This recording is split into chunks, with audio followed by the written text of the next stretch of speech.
Hello, hello, everybody. Welcome Hey, to the morning roast. I'm, of course, Sugar Chris, and with me is Randy Zimmerman. yes, I'm here. Trying, like, barely, but we're here. Yep, Gosh, not dead yet. That's for sure. gosh. Here we are. I've been struggling, everybody. I've been having trouble with my Twitter today. So I was not really, I was able to put out a little tweet through my phone, weirdly enough, but not through my computer. But I wasn't able to really share it out with everybody. But hopefully everybody sees it and comes and joins us. Cool. My computer's all messed up. My Twitter isn't working. I was having issues with some other stuff too. I don't know. I guess it's my internet for some reason here. I think my friend Will. I was talking to him. He lives, on the other side of town, and he was having internet problems too. It's your provider. Yeah. They didn't get a hamster up on the wheel fast enough this morning. What it is. You know that's what it is. Internet was running too good. They had to throttle us or something. I don't know. Mine's the same. Mine's been the same way. The last week or so, it's been really hanky at times. Sometimes it's really good, and sometimes it's horrible. Well, hopefully it doesn't affect the stream. It's that Yeah, I don't know if you've got Xfinity Comcast over there, but that's what I'm dealing with. that's what I got. They're getting ready for a major purchase, so they're watching their money. Uh, yeah, There's rumors. I can tell you rumors. because lately I've been having when I'm doing streams, I'll get that little pop up there on the top of the StreamYard notifying me, "Oh, you're having connection issues and stuff." Like, oh, here we go. Yeah. Let's see. Oh, we got Comcast is tied into NBC Universal. So well, Sim might be late to the party, but our chat host, Mr. Soul Ion's here. He says, "Welcome to Morning Roast, where we sit down with Aero Comics' Zim, not to pity the fool." there we are. It makes a difference. Good morning, Chris, Randy, and chat. That's why I don't give myself a cover credit, because the last thing I want to see is Randy Zimmerman's The Fool. Oh gosh. We got Tank. Yeah, Tank Ferret in here. He says, "Work harder." Yes. He says, "What a great way to wake up." And he says, Oh, that's nice. Met out Joey Satriani as an alarm clock. Okay. All right then. It's been a while since I've been on this show. Oh yeah. I think a couple of lifetimes ago. It was what? It was after the COVID incident and everything. I remember Was it? you were getting back. I remember that one. I remember after Okay. COVID incident, you were getting back in shape and everything. We were talking about your campaign and stuff. Yeah, I didn't know if I'd been here since I woke up or not. So yeah, it was after you remember. woke up. I remember that because we were talking about it and everything. Okay. About you getting Cool. back into the swing of things. Yeah, I was working on that book for about a year, and then I was just going down way too many rabbit holes, and it was starting to affect me mentally. And the wife said, "Look, just stop and do comics. Go do something else, and don't worry about this.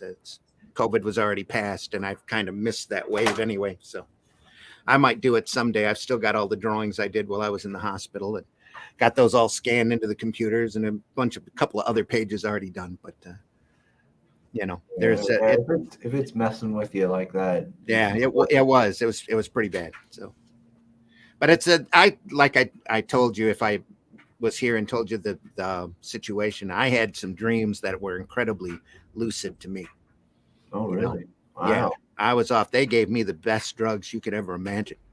Fentanyl, and there's another drug with a Q, and apparently I put up a big fight when they tried to put me on the respirator. So Wow. they dociled the hell out of me real quick like that. And I floated. And then it took me about 2 weeks once I was awake, quote unquote, to really get grounded back into this reality and for the brain chemistry to line up right for me to realize I was here.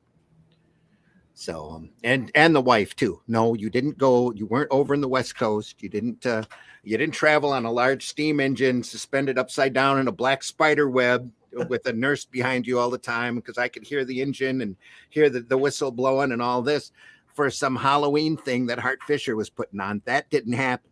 Okay. I didn't come back with Taylor Swift and her Asian family back from, ended up in Minnesota somewhere as they traveled back on some tour because she had sponsored some Survivor tournament that I survived. Me back up. Wow. And, Yeah, definitely sounds like a comic book story here. Oh, I'm telling you, like I said, I worked on it for about a year, but the more research you do into it, the more of a rabbit hole you go down, the more you realized how messed up the system actually was and still is. I mean, they're going to have hearings and stuff about this for the next couple of years until, that's why Fauci's fired and or retired and he's no longer around. The head of the CDC is no longer around. There's a reason for all that happening. Just quietly, pushing them out, They all made their money, and it's like, it's time to go. Time Folks, before we had that Senate hearing, I got to go. So, time to cut and run. Time to cut and run. All right. So how much is enough? That's what you have to always ask yourself. How much money do you need? But speaking of needing to make some money, we got the Fool over here. I'll find my comic. There you go. Yeah.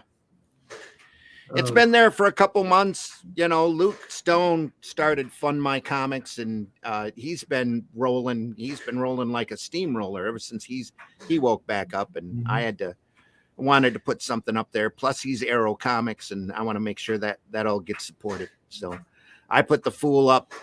I paid for the coloring. The coloring's all done on it. I'm just finishing off a couple of pinups and doing the print file, and it's good to go to press. But the book was done quite a while ago, so by a company up in Canada named Mythic Comics that never paid me. Never paid. Never paid me, and they were like, yeah, send us books, we'll print them, we'll distribute them. So I was printing them and distributing, and I was supposed to get I think it was a 50-50 split or a 60-40 split, one or the other, and I did 2 issues of The Fool and 1 issue of another superhero team I called The Unforgiven that Gary Thomas Washington did the artwork on. You probably don't even know who that artist is. And they were great products. I was really happy with them, real proud of them. And they called me up and said, hey, that Unforgiven book sold like crazy. And I says, hey, send me a royalty check. That's the last I ever heard from them. Wow. So I stopped working on Fool number 3, and I've got half of Unforgiven number 2 done, and I was rolling in full production. And when I didn't get any money, it was time to stop. Wow. So is there anything like legally you could do, or would it just not be worth it? They're in Canada. I'm in the States, so in order to sue somebody like that, you'd have to, a whole big. Yeah, it'd be a lot more money than what it was worth. So, and I don't know. They never told me numbers. They did tell me Unforgiven sold incredibly well, but it's very rarely do I see any copies of these books at anybody's dollar bin. So if it sold, it was read, which is, what I'm most appreciative about. Yeah, that's what you're after. That is. For With the Fool, I went through and re-edited it, straightened out some of the spelling errors, modernized a bit of the humor because some of it was pretty dated. Mm-hmm. And had it professionally colored by Patrick Gammon, who's the same guy who colored a lot. I think all of Luke's Hybrids books were colored like that, and he's just done a bang up job, just amazing. It's the same cover, only it's been gammatized, I guess you would say. That he's gone through and recolored it and made it look phenomenal, and it's so amazing to see the difference between great black and white line work and a colorist who really knows what they're doing and is just competent and professional. And he just knocked the walls out with it. And I'm really proud of this book. So I'm running this campaign to raise a little money, try to recoup a little of the coloring costs, give folks a place that they can buy the book. It's only $5. The print file is $3. And plus our Arrow tiers are also in there. And it's part of the second Arrow bundle in there, along with Soul Tack, which I just got the Soul Tack paperback yesterday, and man, is that amazing. Just phenomenal stuff. Great art, but the printing job on it was just top notch. Just great. And it's also got Revolt number 2 on it, HeroBot Zero, which I also did, or I did most of it on. Empyrean Vol did the artwork for the main story on HeroBot 2. And that's available on the second Arrow bundle, as well as Hybrids 2 and Oh, there's 6 books total anyway. Chrome Dog is part of that as well, part of that bundle. And I think we're just waiting for Chrome Dog to finish the artwork on it, and that bundle will be complete and ready to go out to folks and ship. Awesome. I know Rift Riders is more than has been done for a while, so all of Bundle 1 is done, and it should be out in everybody's hands. I'm pretty sure Luke has shipped everything out by now on that title. Yeah, that's awesome. But yeah, really happy with it. We're, Arrow Comics is back. We're doing the best we can, the best products that we can. And everybody that we pick up has to have a level of quality to their work. And we have to be, it's books that we have to print, if you know what I mean. Yeah. This is all stuff that needs to be out there and seen and enjoyed and just loved by folks. The page that you're looking at now is the inside front cover in the first page of the book, where he's out looking over the city. It's the kickoff for the story. The title and the credits are there. And the story revolves around 2 detectives that are assigned this case. There's this madman running around the city dressed in bizarre outfit that never seems to stay the same. So when you try to get a description from people, they tell you he had 1 tennis shoe, 1 boot, 1, sandal, 1 croc or whatever. This guy's costume's always changing, and he's fighting street crime with practical joke weapons and acrobatics. So he's going around he's very lethal with a yo-yo. He's got a rubber chicken and he's not afraid to use it. He's got a paddle ball to distract people with. And he's got a sense of humor, an unbelievable sense of timing and great acrobatic skill. And he fights street crime, dressed in those rags. And anybody he ties up for the police, he doesn't kill people. He ties them up for the cops and then runs off, or tells somebody to call 911, runs off. He takes a section of their clothing and eventually adds it to his action duds. So he's always got a different rotating costume that will probably change from issue to issue to issue. Hey, Tank. Tank. How you doing, man? Are you there? Are you there, Tank? Plug in the mic. Did that meth out Joe Satriani alarm clock not wake up enough? It did. It's great. I loved it. I love your opening. Randy, great to see you always. Tank. Oh, yes. Thanks, man. Good to be on with you. Dude, I'm a big fan of Arrow Comics. Appreciate that very much. Just wait until you see what's coming, man. That Merc-made book is amazing. I had absolutely nothing to do with it, and it's phenomenal. Dude, I remember Pixel and I we were talking in the back rooms about him doing it. I'm just like, I'm like the devil on his shoulder. Do it. Do it. Yeah, we decided to start a side brand that we're calling Arrow 3G in order to handle books like that, because I've got a couple of good girl books that I want to do too.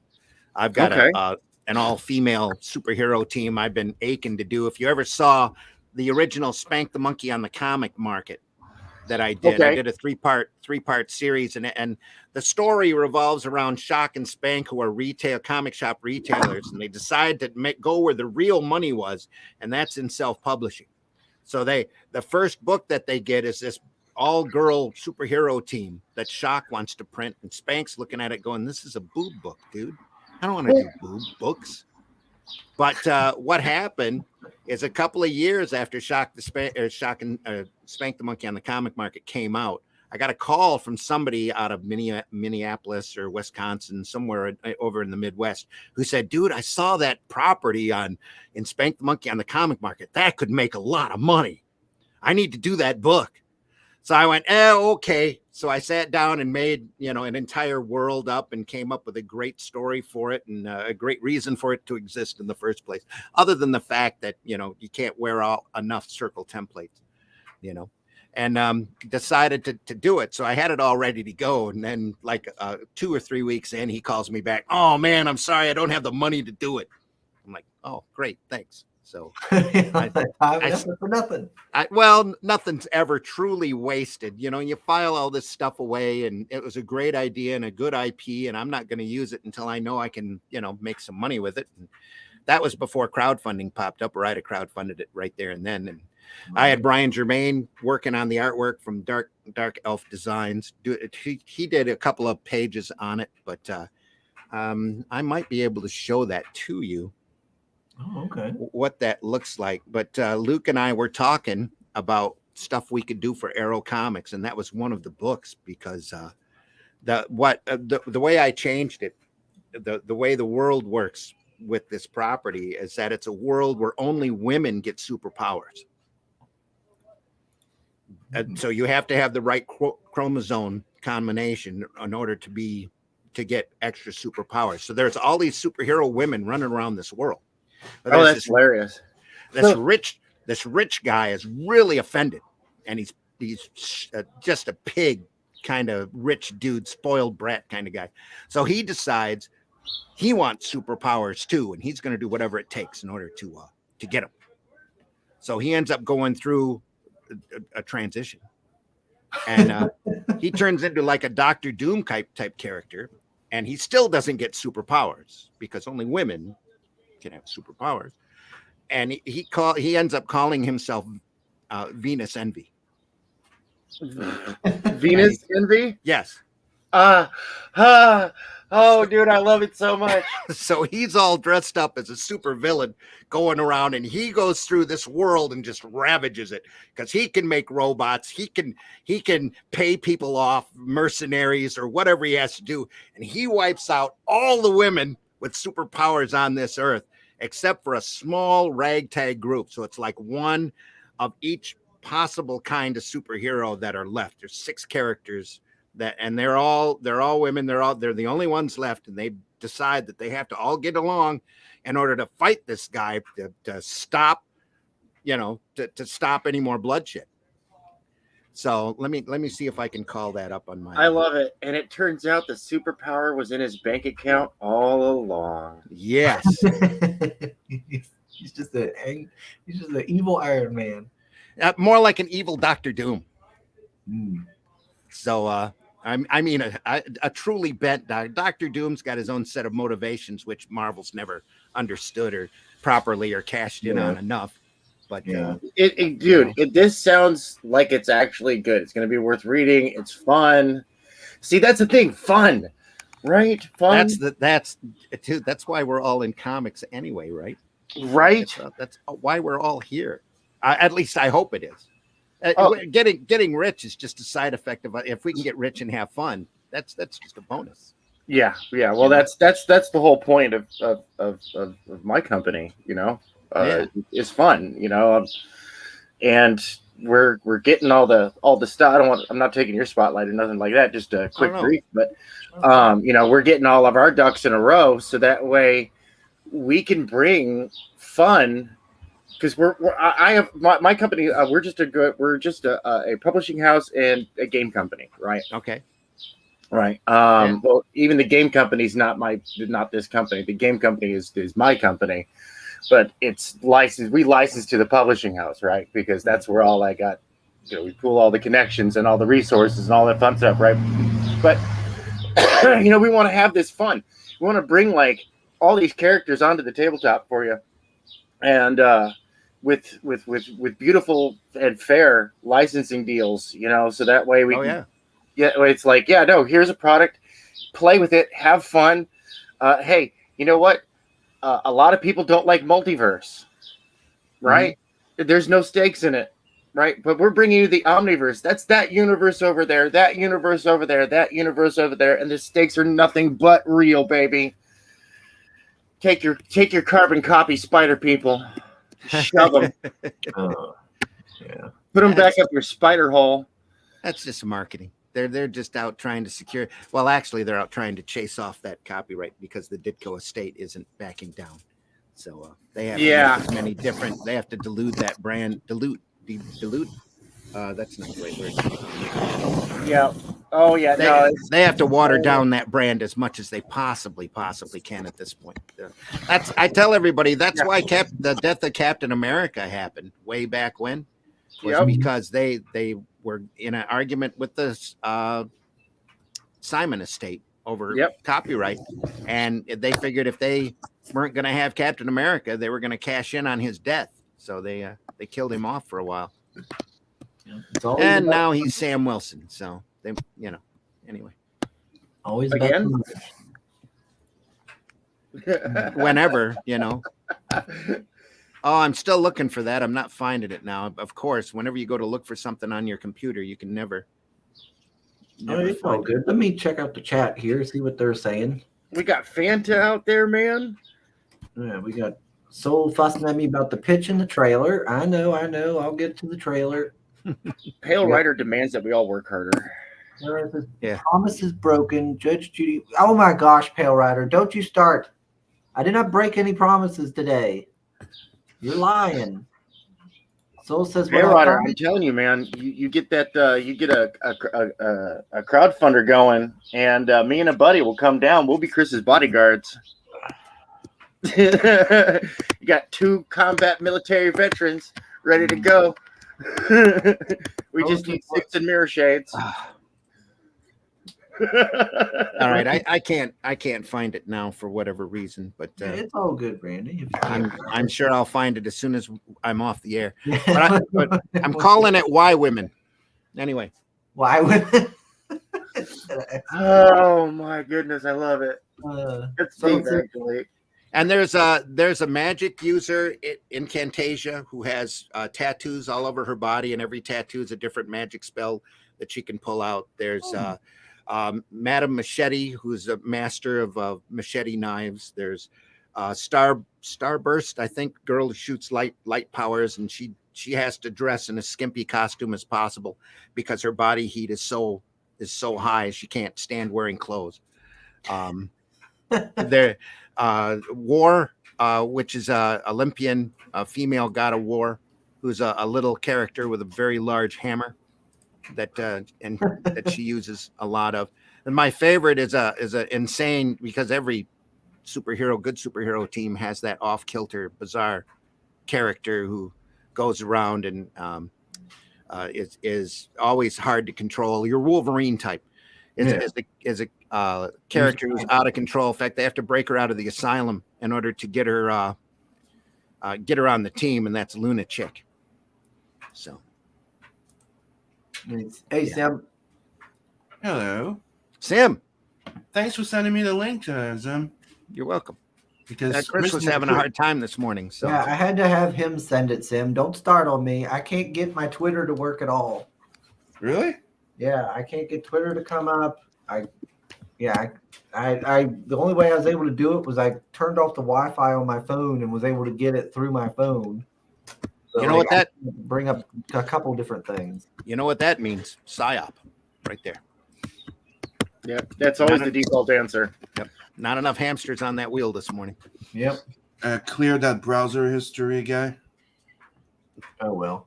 I've been up to, they'll know. It's all those ventures to RedTube has done you in. Yeah, you got to clear it once in a while, dude. It can get you in trouble. Just use a separate browser for that stuff. Come on. Soul said, what I find instantly interesting is that the campaign states the book is fully done, so the waiting time will be a lot shorter than usual. In reference to the Fool. I just got to get it to I have 2 pinups I have to finish, 1 illustration I need to color, an introduction to paste up, and that print file is done. All the artwork is done, lettering's done. I caveat on there, I still need to have my wife read it through just in case there's a spelling error, because it's always safest to have a separate set of eyes. Look at it. That won't take long. Yeah, no. Editors, it's going to be a quick turnaround though. It's like right there. Yeah. Everybody out there knows me, man. I'm a huge proponent of editors. We have, and we're going to end. Yeah. We're going to end this campaign the minute it goes to print on demand. So we'll just pull it down. So I've got another thing I'm working on that I'm having Patrick color right now, which I'm especially really geeked on. You'll see that here in a few, hopefully in a few weeks, if everything goes right. Patrick's probably got a big job he's in the middle of right now, though, because I haven't seen pages from him for about a week. Okay. Now here's a question I have. This is something I've been asking a lot of indie comic creators recently. Is like, all right, so do you, in your legal information section of the book, right? Where you got your copyright and these people aren't real people, et cetera, et cetera. Yeah.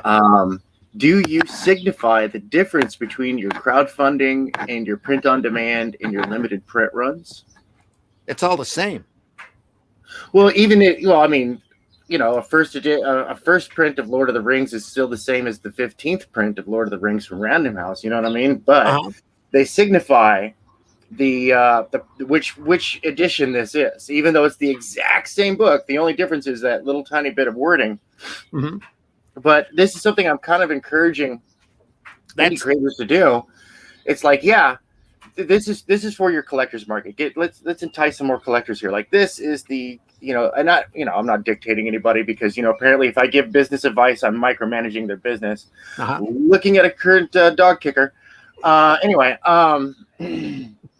but like, and that's what you mean, like putting first printing for at least the Indiegogo. Yeah, like this is the like what Indiegogo printing. This is the GoFundMe print. Not GoFundMe. The Fund My Comic printing. This is the Kickstarter printing. This is our print on demand edition. This is our first print, so on and so forth. But you have to understand one thing, though. The problem is if they print like if he decides to print like over 1,000 copies, he wants more copies for something else.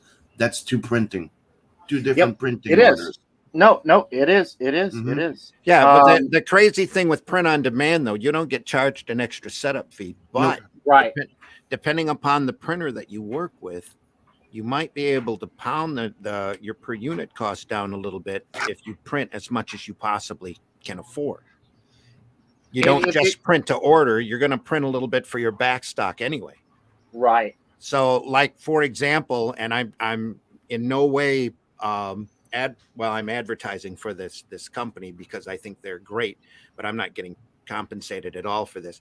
Comics Wellspring, Gecko, printing out of Plymouth here in Michigan. They ran a Black Friday sale last year where they knocked 25% off or 20% off, one or the other, off of the price of their books. And that made my per unit cost viable so that I could charge $5 and actually make a lot better profit than what I would have normally does just printing 20 or 25 issues. So I ordered over 100 copies of like HeroBot Zero, number 2, Calico, and Paragon to have them so that I can take them to shows. Now, the key is for collectability is you never print the same file twice. You just don't. And what you do is that you put a different ad in, you put a different pinup in, you do whatever you need to do in order to distinguish the difference. And I learned that early on as well, way back when I was doing Weeby Comics. That was the name of the company. I printed an issue of the Anniverse, and I put 2 inside back covers on it. And one inside back cover was an ad for the Anniverse, and the other inside back cover, because we had just gotten, and this is sorry if I'm talking about creators here, nobody knows. We got a pinup from Michael Dooley that had one of the turtles. He was drawing turtles at the time with one of our characters, and I was not going to print it. Right. So half of the print run had the ad, and the other half of the print run has that Dooley pinup on the inside back cover. And it took about 10 years, maybe a little longer, for the Turtles fans to realize it was there. And I think it popped up on Laird's board or something like that, and they said, "Hey, this Anniverse has got a Dooley pinup that nobody's seen. That has Donatello meeting Varsel from Varsel's Vixens. It's awesome." And so the hunt for that book, went on. So I'm at shows, set up at shows. I got people coming up. Hey, you got copies of Anniverse 1? And I'm like, dude, that book's like a decade old. I got a couple of copies here. Yeah. Sure. And they says, does it have the Dooley pinup in it? Because I want it if it's got the Dooley pinup in it. So we had to open it up and look through it. And sure enough, there were a couple of them there with the Dooley pinup. And he was really happy to pay whatever I wanted to ask for it in order to have it. Wow. But yeah, you should always. I agree. There needs to be your collectibility. The collectible market is part of this business. You need to do something for different print runs, especially if somebody wants the first of the first of the first, in order to distinguish it. Right. That way, they're special. It does. It makes it special. No matter what edition they get, they're special. Yep. Absolutely. No, yeah, I love that. All of these books, all of these crowdfunding books are all limited. They're all print on demand. There's only a certain number of these books that are ever going to get printed. I don't even think there's a book out there that I've done that I don't change the print file on, because I'm anal like that. I like to go through and double check things, correct spellings, or add something, or do something to make each print file, each print run unique to the other. Hey, Shadowhawk. Shadowhawk. Fanta popping in. Hey, Like Fanta. I can guarantee you, if I go back for another printing of any of these Hero Bot books, it'll be a second printing, and you'll be able to tell the difference on it. Because Beautiful. I know I already have found the spelling errors, because you always look back on I always look back on my stuff a couple of weeks after it's printed. That's when you find all your mistakes, because that's the way it works. Right. You can go through it and look at it as close as you want and double check everything and have spell check running and all that. You're still going to find problems 2 or 3 weeks afterwards when you go looking. Oh, damn it. How did I spell that wrong? Oh, Then yeah. you Well, just you look at those you just major. correct it on the next print. Yeah. Yeah, you look at those major publications, even like insert, New York Times best-selling novel, right? Yeah. You know that at least 3 editors have touched that book. Three separate people have touched that book, and you'll still find grammatical errors, spelling errors. Nobody's perfect. So Nobody's perfect. Look at Lucas. He can't leave his damn Star Wars. Way back when he owned it, he couldn't leave his Star Wars alone. Every time it came out to the theater, it was a different print. Oh, I know. So he had to keep playing with it. Had to. Yeah. Well, to be fair, it was his toy until he sold it. Bell for you. Yeah. Much like a 10-year-old with a lunchtime trade, he had instant regret. Yep, he did. I hope he ends up buying it back one of these days. For less. I hope he makes a profit on it, because they're certainly ruining its market viability. It doesn't matter now. He can pay Disney a couple extra billion, and he's going to make profit on it, because it'll be done right, and all of the fans will be so appreciative that it's done right. They'll buy toys for their grandkids off of the new Lucas character. Blood to it just because Lucas will be back. Yep, exactly. He'll make whatever money he spends on that back tenfold. But hey, I got to hand it to Disney. They made the prequels look damn good. Yeah. Granted, it's by contrast, but still. Thanks, Hojo, very much. Hey, Hojo. I stumbled across that one day, and it just aptly described him. So. To me, I was just gonna. I would have put like Rogue One looked good, but yeah, I get your point. I watched Rogue One, stood up at the theater, turned to my son-in-law, and said, "There's 2 hours. I'm never going to eat that." Yeah, that's the thing is I remember watching Rogue One, being disappointed, and after all this fiasco, rewatching and going, "That's not that bad." It was really a hardcore disappointment, because there's certain points in it that are so creative and so well done, and they call back to the Journal of the Wills and all of this, and a lot of that's not bad, and I can put up with a couple of the characters of the same gender liking each other. That doesn't bother me. But the big problem was the damn thing was written by committee, and there wasn't a single military person in that freaking room, and there should have been. There should have been. And then, I would also point out the acting of the main character was pretty much shitty. Well, you get to the end of the movie, in the middle of the movie, they've said, "Here's this wave. Oh my God, we got to get away. Let's run." And they run, and they barely get away. And then the second time they go, "Look, it's the wave. Oh, I guess we'll just stand here and take it." You're and die now. Oh my God, what the hell's wrong with you? And even what's his name? And I can't remember the character's name. The guy that had been through all of these hardcore fights. He's half mechanical. He's the I don't even remember can't recall the actor's name right now because I'm brain farting. He knew he was done. I'm never going to outrun this. I'm done. You go. I'll take it. I'm done. I'm just done. I'll just let the wave evaporate over me and kill me. Okay, that I can take. But for the main characters, full of life, fighting for the rebellion, not even a chance to run towards a ship. They just sat there and looked and went, "Oh, there's a wave. I guess we'll die now." That's the stupidest motivation I've ever seen in my life. Well, the plot armor and plot weapons all suck. Yeah. Well, the real thing that got me is you are the big, majestic empire. You are ruling the universe. You have pulled all of this information, all these scientific techniques and all these other, or the science discoveries from all these other worlds, and you've taken them and you've put them all on one planet because they're so precious, and you've surrounded it by a large force field because it's so precious. There's only one hole you can go through in order to get in and out because that information is so precious. But as soon as the rebellion comes in and takes one seed of that information, you have to blow that whole planet up. Right. That's the stupidest thing I ever heard. Grand Moff Tarkin should have been just whoever was second in command should have just taken a gun and blown his head off right there. So what are you thinking? They had the instructions for the ebony blade. For example. They knew they did. It was in the files. They read it was in the files. It was a big Easter egg. They blew it up anyway. Yep. Fuck all that information. Those stupid rebels, they took a little chunk, so blow it all up. Boom. Give her all of it. Dumbest thing I ever seen in my life. Anyway. Yeah, no, I'm with you, man. No, I like what Disney does with the lore and how they just casually disregard, especially like, you know, I'm a big Old Republic fan. Like, okay.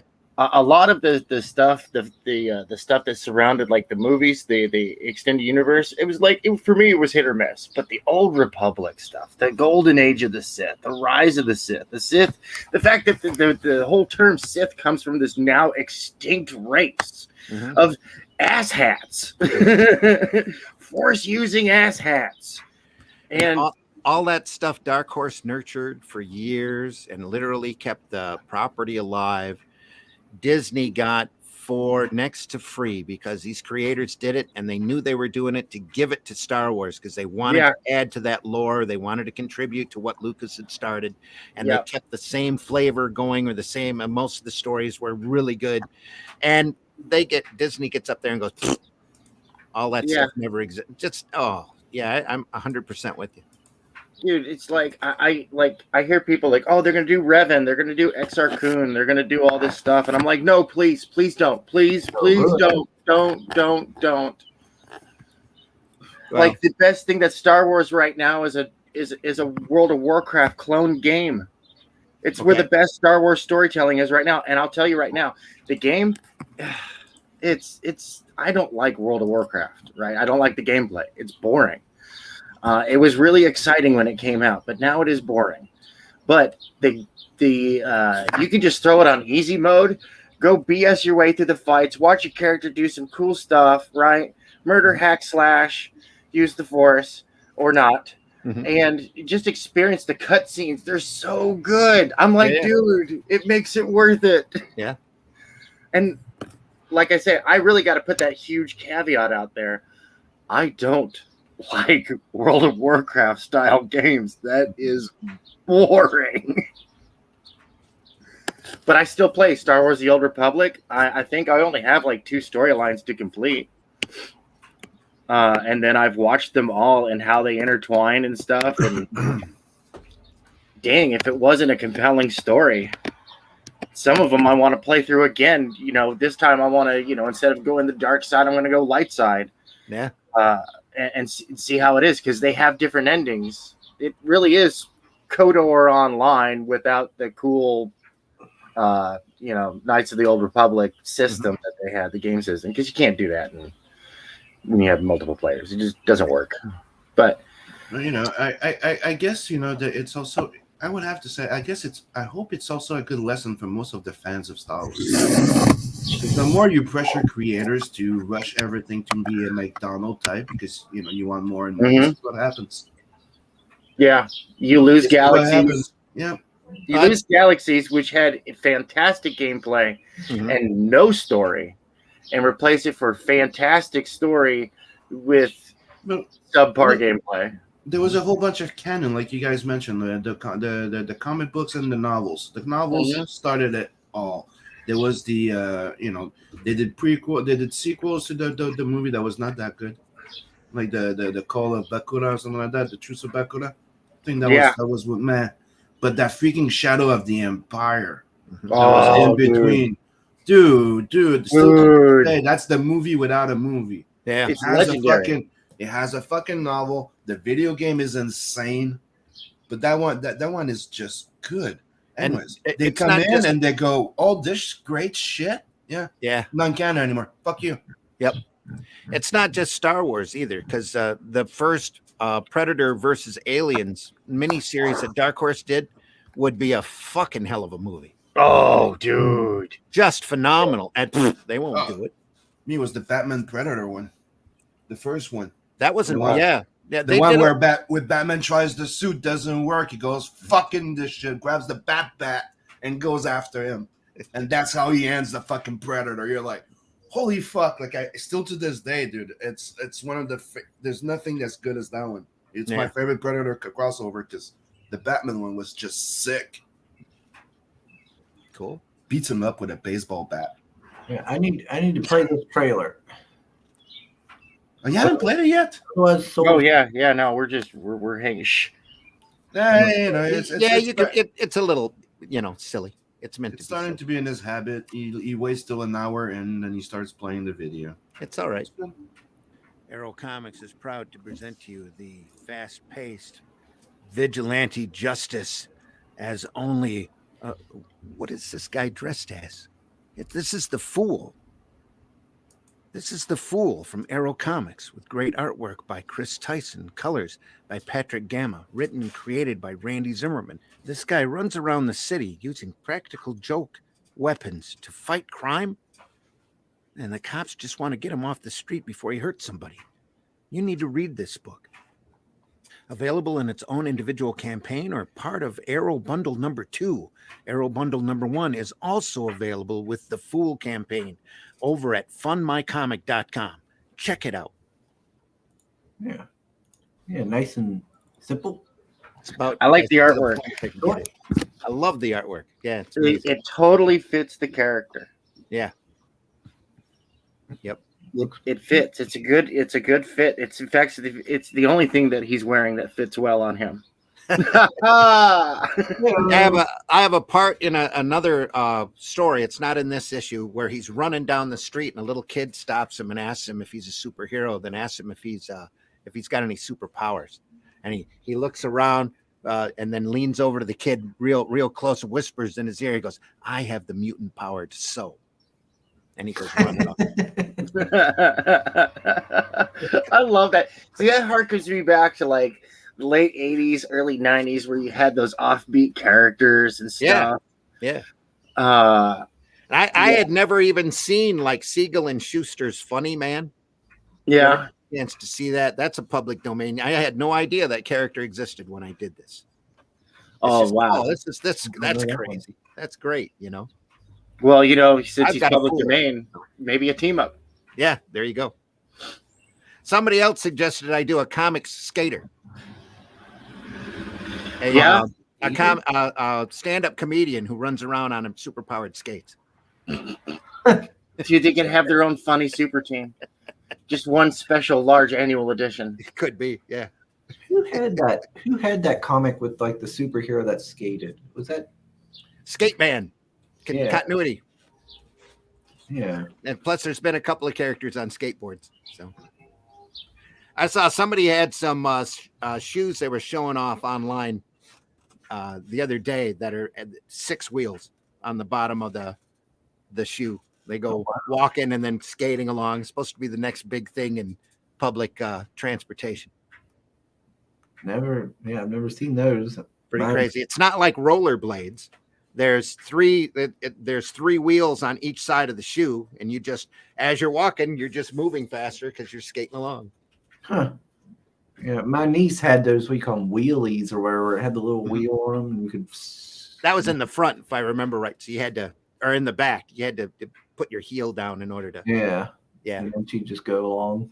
That just seemed like an accident waiting to happen. Yeah. I was like, no. It's like those guys trying to use the Segways that don't have the stand up on them. Every time you see them in the fail videos, especially the old people, get up there and try to balance, and that's all they can do is just fall on their ass. So it says, I like how low key irritated the narrator of the trailer is. What the hell? It's the Fool, damn it. Yeah. You need to buy this book. Yeah. Exactly. But that's the attitude. The character's lighthearted. It's meant to be fun. It's got a lot of action in it, a lot of superhero action, a little gore, not bad. Got cop that gets his chest blown off. So that's a little graphic. It's a friend of mine. For only $5, ain't bad. $5. Yep. Dude, that's what we're looking for. Well, you got to pay shipping too, because crowdfunding. But shipping is real, man. Shipping is real. It's a real hassle. Yeah. Yeah, no, Critical Blast is still building, his network and everything like that. Yeah. I know that he wants to do a distribution company, and I highly encourage that. Luke Stone's working on a distribution company called Iron Age Distributors. See, I love it. I love to hear that because Independence. Diamond. Yeah. Oh, dude, that's it's such a lesson. We're out there. I got out of comics in 2003. I did Arrow Comics back in the 80s with Tales from the Universe, and I was their art director for a while, trying to keep everybody on schedule, though it wasn't really difficult. But I came back and did Arrow Comics back in the late 90s and early 2000s, did about 50 products, and I kept hitting button heads with Diamond because they kept making rules and new hoops that we had to jump through. The minimums would jump up. You had to do this instead of that. And they screwed me around so many times that it drove me up the wall. That's why I ended up doing, when I first solicited for Spank the Monkey #1. Yeah. I was going to do the entire issue talking about the comic industry, how badly we were treated by Diamond. And the last page of the book would be him flipping everybody off and telling them, screw you, we're done. And I was going to stop Arrow Comics. Yeah. Right. Or my version of Arrow Comics. What happened is, silly me, I sent the cover to Diamond. Uh-oh. Just the cover and a description like we normally do, normal solicitations. And I made up shit off the top of my head for that solicitation. Spank wakes angry, waking up in the morning, hates SUVs, all the shit I don't like, loves coffee, hates SUVs, hates driving, all of this stuff. And without telling him, I was going to do the big switcheroo and talk about how screwed up Diamond has made our company and how many, everybody talks about comics broke me. But back then we didn't have crowdfunding or the shit that you can do now to actually make some profit in this industry. Yeah. You had to kowtow to Diamond or drive around to the individual retail shops and pray that they picked up a couple of your books. And that is way too time consuming. It still is, even with the few books that we have now. Anyway, I sent the cover to Diamond, right? And it's got the two monkeys. I had two monkeys, Shock and Spank. Okay. Wedged in a girl's cleavage. And that was my mistake. Uh-oh. Because they took to that cover like a fish to water. They loved that cover. They spotlighted the book. They ran my description verbatim. And before that, we had a problem with them editing our descriptions because I knew to keep it to one or two paragraphs. And they would go through and fuck us all the time on our descriptions, change wording around, make it sound terrible or whatever they had to do. And when we called them out on it, they'd get stuffy with us and say, we can edit your description any way we want. We print the previews. It's our book. And that's a whole nother scandal that but thing that we ended up doing with them. That's another story. But anyway, they print this thing and they don't just print it in the previews. They sent the cover to Wizard magazine, which was really big at the time. And Wizard gives me a on the edge blurb on their upcoming comics section that month. In the comic, prints the cover. Never asked me, never called me for an interview, but it was a short couple of paragraphs that basically said anybody who has a cover with two monkeys and a girl's cleavage has to be a genius. This book is going to be great. So we get orders back from the book, and at the time we're surviving tooth and nail because they're doing everything that they can to keep us from being seen by the retailers, and the retailers are already taking their majority of their money and spending it on Marvel and DC. Right. So that's why we're always Arrow Comics. I learned that from Gary Reed. You always want a company, if you're going to be solicited through Diamond, that only has an A, B, or C as your first letter in the title, or you're never going to get bought. It's the way it worked. But anyway, we get orders for that book, and at that point we were lucky to get 800 per title. ordered. And we had to do, because this is long before print on demand, we had to do offset printing. And in order to do that, you have to do at least 2,000 and 3,000 if you want a decent price breakpoint per unit. Right.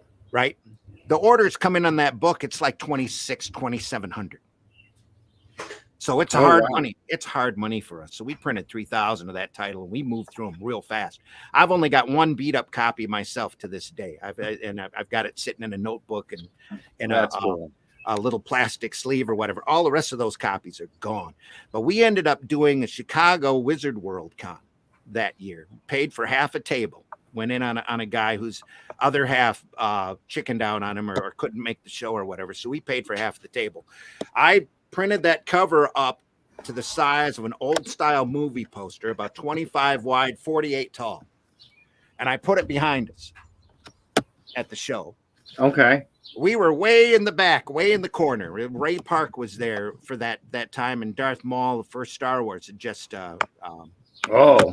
coming out, right? Or episode 1. Anyway, Darth Maul. Anybody that walked by that table pointed. They said, "I saw that book on Wizard. I have to buy it." And they were happy to pay us cover price for that book and walk out with it without even opening it up. Wow. So once we got the orders in, I'm sitting here going, "Well, shit, I can't quite do this screw diamond thing if we're going to make enough money to keep the company alive long enough." So I went through my description and did the comic to that description. Spank wakes up, has a hard time waking up in the morning. He loves coffee. He hates SUVs. All the stuff I mentioned in the description, I put in that book. And we ran Spank the Monkey for another 4 issues and did a 3-issue miniseries after that where I aired all of my grief. And the 3-part Spank the Monkey on the comic market. There's been a couple of sequential art courses in some community colleges that have used it as required reading, which I'm really proud of. But the first issue covered comics history. The second one was the current state of the market. And the third one is what are we going to do about it? And those problems are still in that market today. Still there, except the players have changed a little bit since I did it. That was about 20 years ago. Wow. The Diamond is so responsible for stagnating this art form, especially here in America, in the States, that it's a travesty what they've done. They have hurt the market harder than the Comic Code Authority will ever do. Ever. Because you had some people up there who had their head up their ass who decided they were gonna make rules, and we ended up tracking our representative down at one of the shows, and the publisher Scott Moore and I in an elevator, and he basically told us, maybe under a little threat of anger, that that Diamond they were told to do this. Diamond wanted every company in that green section to dry up and blow away. That was their goal. They were out to make themselves happy, because we were hearing so many wild stories towards the end of people that had paid reps money in order to get proper placement, proper advertising. If we want, nobody came at me and said, "Well, hey dude, for another $600 we can do this for you." But I had everybody else telling me they were getting these offers. Nobody was giving that to us, because we might have actually paid them. But there was so much screwiness going on, and everybody had different stories. And it was all their reps screwing them around. So there were probably reps up there that were making money under the table in order to get the little companies looked at in previews. But we really quickly learned that the retailers only ordered you, if you were in the green section, to fit their specific clientele. Because we started out as Arrow Comics doing products made to sit on the shelf. We did Oz, we did Wonderland, we did War of the Worlds. Very accessible properties. Everybody would know. All you had to, and me even saying the titles, in the back of your mind exactly what kind of books those were. Right. That was the whole purpose on it. And we did Arrow Anthology, which was a collection of other stuff. I actually ran a couple of Fool stories in the early Arrow Anthology book. But we did that in order for the retailers to buy extra of us and put us on the shelves in the hope that we would be read. And really quickly on, within the first year, we were told by so many retailers, I don't order you to put on the shelves. I only order you to put in somebody's pull list when they specifically ask for it. So then we started getting genre specific. We did a barbarian book. We did a zombie book, The Dead. We did a barbarian book, Corvus, which was just an amazing, amazing title. We did Arrow Anthology for like 4 issues. We kept Oz running because it was a great book, and Bill Bryant was just killing it on the artwork. Like you wouldn't, just great stuff if you ever run across him. And that was off of Ralph and Stu's Oz property. Well, not off of Ralph and Stu's Oz property. They kind of ended that, and we picked it up later as Land of Oz. But Bill stayed on the book, on the artwork on the book. And Bill was great. Bill was phenomenal. So we tried that, and it wasn't quite making it. And we kept getting all of these new rules and kept getting shafted around. And like I said, we did a book one time. We had a guy come at us from Caliber, and I'm sorry, I don't remember his name, but he was unusual. He did a book about a clown who was an assassin named Happy the Clown. So he did a book. He went out and found Dave Hutchinson, who's since gotten a big market in the American manga market, to do a manga version of Happy the Clown for a special where they tracked down a young nubile girl assassin. That was Happy's assignment, to go out and take this girl off to kill this girl assassin. Mm-hmm. And we solicited that to Diamond as Happy the Clown's manga special #1. And we talked about how it was very influenced by manga and had this great look to it, and the artwork on it is impeccable, just great. Diamond, when they got the solicitation, cut out and edited every reference that we had that it had a manga influence to it completely. Mm-hmm. And the only way you would remotely know it was manga is because we put it in the title, Happy the Clown's manga special #1. Then they took the cover image and they reduced it down to the size of the smallest postage stamp that you can imagine. A picture of the girl assassin with a samurai blade leaping. It was a good picture, but the way it was printed, it was a muddy mess, probably maybe 3/4 of an inch by 3/4 of an inch. Wow. Not lying. Anything to kneecap you. So we called them up and said, "What did you do to us? You've killed this book." And they said, "We can do whatever we want. We print the previews. We can edit you. We can print your image. We don't even have to print your picture if we don't want to." That's exactly what we were told. Wow. So I called this guy up. I get orders on this book and they're under 500. So we called this guy up, and I had to apologize to him because I really thought we would at least break 8 on it, because that's what we were doing with everything else. Plus it was a manga book, which we should have. Right. At the time, manga was just starting to pick up. I figured we'd get about 1,000 on it. He'd get a little money. We'd get a little money. Everybody would be happy, right? No, we get below 500 on that book. I have to call him and tell him I can't print it. And he's broken. I mean, comics broke him, And I said, "Look, this is what we're going to do." Blair Witch Project had just come out. I said, "This is what we're going to do. We're going to hang on to this title for 6 months, and we're going to resolicit it as something else. So we're going to take the girl. We're going to use her as the main character. And we'll swap it around. So the antagonist is the bad girl books are hot. So that's what we were going to do. So we waited for 6 months to the month, and we resolicited the book, right? We had the artist do another cover, actually do a pinup of the girl. We ran the logo up the side of the spine, like Watchmen. Okay. And I started a new side brand that I called Arrow Manga. So there wasn't going to be any way. It was going to be under the masthead, Arrow Manga. It'll be a manga book. And the cover it had a white background, just the character standing there. The character's name was Butterfly Gun, as a derivative off a butterfly knife, right? Mm-hmm. Great character, very adult book. So we told in the solicitation we had exclusive North American rights to that crazy underground Korean artist, Shura Otomo. We had the rights to print his property here in the States. Here's Butterfly Gun #1. It's a great book about a female assassin who is escaping the hit tag that she had on her from a clown assassin. Right? Mm-hmm. They printed the cover as large as they possibly could, because it was a great, great cover with the logo running up the spine. They printed the entire solicitation verbatim. and it was a short solicitation. You know, it wasn't 3 or 4. It was barely a paragraph long.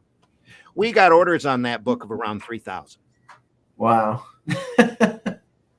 So we printed that book. We sent that book out. We did. We made a little money. The artist made a little money. I was so happy to be able to send him a check. And at that time, if I remember right, it was a 60-40 split, 40 to Arrow for the property. And he was, I'm telling you, that was one of the most heartwarming calls that I ever got when he received that check. He was in tears because he actually got money for the labors of his work. Yeah. You know? And that's the point where I said, screw this. We're going to go out and, you know, we're going to do this with Spank the Monkey. That's what really triggered that. But we ran Arrow manga for a little while, ran a couple of manga influence type properties, and you know, the numbers on them just weren't going to make it because retailers were too busy, you know, buying Marvel and DC product, which back then was a lot better quality than what you're seeing now, you know. So we had to folded Arrow kind of out of disgust. I did a couple of graphic novels. That was the thing that really killed us. I did a collection of War of the Worlds. That was a property that I had done. I printed 2 issues as Arrow, but I had a whole different arc done by Caliber. That was a 5-issue miniseries arc. It still holds up. I'm really proud of that book. Caliber still has the rights to that. It's available on Amazon, called Infestation, War of the Worlds Infestation. Not my title, but their decision. So I let them go with it. But they still solicit that book now and still print great editions of it. I still get enough to do a McDonald's run every quarter of it, so it's all okay. Just thanks. $14, here we go. $25 maybe, that kind of thing. But I solicited for a second collection of a bunch of different properties that I wanted people to see, and I put a little notation, a forward and a back end in the book. It was 125 pages long. Fool #1 was in it in black and white. The Unforgiven was in it in black and white. And another book that I had done for Caliber called The New Breed, which was another superhero teams, because I was in love with George Perez and Marv Wolfman's Teen Titans.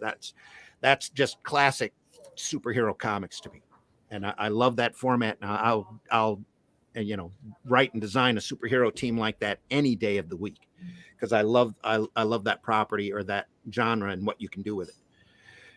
But every issue that I printed, I had a notation in the front and the back. This is the property. This is how we devised the property. This is what happened to the property. And then in the back, I wrote what would have happened with the property if we'd have kept it going, and the different pre-production drawings or whatever that we had that were printable that showed that this is the direction the story would go. I sent that book into Diamond, and they didn't respond to it. They didn't solicit it at all. And so 6 months of constantly checking previews, trying to contact our rep, and he was ghosting us more and more at this point, or just completely. We really didn't hear from him for like 4 or 5 months in a row of asking him to return our call. Finally, he called us back and said, "Your book's a black and white superhero book. Nobody wants black and white superhero books. We're not going to solicit for it."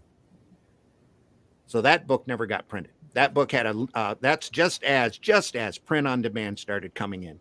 So that book got a really incredibly dinky print run. I called it Zim's Heroic Tales, and had all of those. It was 3 great superhero stories in it, and really proud of the product. Even though, looking back on it now, it was one of those things that after a couple of weeks, you look back on it and you catch all the spelling errors in the write-ups and the backwards and the forwards on it. There were a lot of problems with it, but nobody got to see it anyway, so it didn't matter. It is a good thing that there's an alternative now. Yeah, that's what really turned the switch on us. If crowdfunding had been around back then, I would have solicited for it and crowdfunded it, and have thought about doing a Zim's Heroic Tales, because I've got a bunch of superhero stuff that I'm still sitting on that I haven't shown anybody. Nobody's seen the 2.5 issues of New Breed that I've got done, and I'm really proud of the way that was written, because like I said, that genre is close and near and dear to my heart, and I thought that it was some of the best writing I had ever done, and I think it still holds up today. It was a group of kids that were created out of a test tube. All the kids were created, and that come off of an idea I was going to pitch to Marvel and never did. Never got around to sending a pitch to, because at that time I was getting more and more jaded about the mainstream, as you can imagine, constantly banging your head against the wall, and editors who I pitched a property to Marvel one time, and I'm not going to mention the editor's name because I don't want to shame him or nothing. But I pitched a property to Marvel with one of Marvel property, and granted, it was third tier character. I'll admit that, but he looked me straight in the eye and said, "Do we own this character?" And I threw my hands up and I said, "I'm done. I'm done. If you don't even know your own stuff, you're a freaking editor up there. Yeah, you don't even know what you own. You should know all this. I don't even want to talk to you." You know, and that was before Brevoort came up there. Anyway, but yeah, that was a while back. But yeah, that was it for me. I was done. So I got out and I did my own newspaper for about 10 years, from 2009 to 2019. I did my own local comics paper. I put my own comic stories in it. I ran comic strips in it that I got from syndicators, called it Flint Comics and Entertainment. And I was actually making money from it for a couple of years and doing not great, but I was pulling a profit off of it. And then the Flint water crisis happened and all of the mom and pop advertising money just went away. And that's really what's the foundation. I had newspaper boxes set up all throughout. You go up to the Randy Zim channel on YouTube, you can see the video where I talk a couple of times about Flint Comics. I had newspaper boxes all around the county. Never went farther away than a 25-mile radius from my house. Had newspaper boxes set up so that once a month people could just walk up and take a 20-page comic newspaper out, fold it out, read it. Ran Flash Gordon, ran Prince Valiant, ran my own comic stories, ran stuff from local guys. Oh, I love it. Ran Matt Fizel's Cynical Man, ran The Cardinal from Kurt Kolka, who lives up in Gladwin. He's starting his own paper now. And I bought into that, wish him all the best, called Comics and Words. Just an inspirational, lighthearted paper. And it took a while for it to catch on. But we stayed at the same print run. We stayed at 10,000 because that's where the break was. We had it printed by a newspaper printer. And newspaper printing is completely different from offset comic printing. Yep. So offset comic printing, you're lucky if you get the job turned around in 2 weeks. This guy used to apologize to me. He'd call me up and apologize if he couldn't fit it in the schedule within 24 hours. Yeah. Wow. And it took him a while to realize that I came from offset printing. No staple. I don't have a copy of it handy, but we printed 100 issues of that thing, 10,000 issues per, 10,000 copies per issue. So there's 1 million copies of Flint Comics and Entertainment out there. And I wouldn't let them destroy the copies from the distributor. I had them professionally. I had to get it professionally distributed after a while, because the guy that owned those freebie racks that were in front of as you walk into all your restaurants, everyone, if you're in an area like us, there's a rack there with real estate magazines and health and wellness magazines. I had Flint Comics in those racks for a while. I used to run around and do it myself until I got a call from him. He says, "Hey, I own those racks, but I have an empty spot in all of them anyway," because he's having a hard time making it survive. He says, I'll let you do it for a while, but once I think you've made enough money, I'll call you and tell you it's time for us to distribute it for you. And you'll have to pay me to have it distributed. I said, okay. So it got to that point where the guy who was running the copies around got fed up with always running into Flint Comics everywhere, because everybody was fully stocked, only 25 miles away from my house. I had a regular route made up every once in a while. I used to love to do it. I'd walk in, "Hey, how you doing? Boom, here's your Flint Comics. See you later." Yeah. So he calls me up one day and says, "It's time for us to distribute for you." I said, "Fine. What are you going to charge me?" He told me, and I paid it. And, we got distributed by them, but I wouldn't let him destroy the copies. I needed evidence of what sold and what didn't sell. We'd get back. It started out being 800-900 copies, and then it became 500, then it became 300. And then I get this little stack like this from the guy. I says, "That's all that's left?" He goes, "Yep." Wow. I almost bumped up to 12,000 and would have per print run, but everything started happening and I started losing, not breaking even, let's put it that way. And after a while, I knocked the publication down to bi-monthly, around issue 90 or so. So I was putting it out every other month. But after a year or so, I got a readership on that paper and I knew it was being read. And the way I knew it was being read is I had people calling me because I had my phone number and every issue advertising a commercial art business. I'll do your logos for you. I'll print shirts or do signs or whatever. And everybody was telling me, print's dead. I'm not going to advertise with your paper because nobody's seeing it. I was running around ragged every month from people calling me looking for commercial work that I was doing. So it got to the point where I couldn't put my stuff in the paper because I was doing commercial work for everybody and making money, plus taking 4 days to put a paper together, to stick out there on the stands once a month. I had a guy call me one time and all he said is, "Where's the paper?" I said, "Hello." He goes, "Where's the paper?" I said, "Who is this?" He said, "Never mind who I am. Where's the paper?" I'm not important. The paper is. Exactly. So you go back on Facebook on Flint Comics and you go back far enough, you can see it up there where I'm showing everybody every step of production, all the way. And again, like I tell everybody, you can't work on these social platforms once they realize you're actually doing something positive without them wanting a taste of it. Oh, yeah. So Facebook throttled me really bad, especially once I hit 5,000 followers. Yep.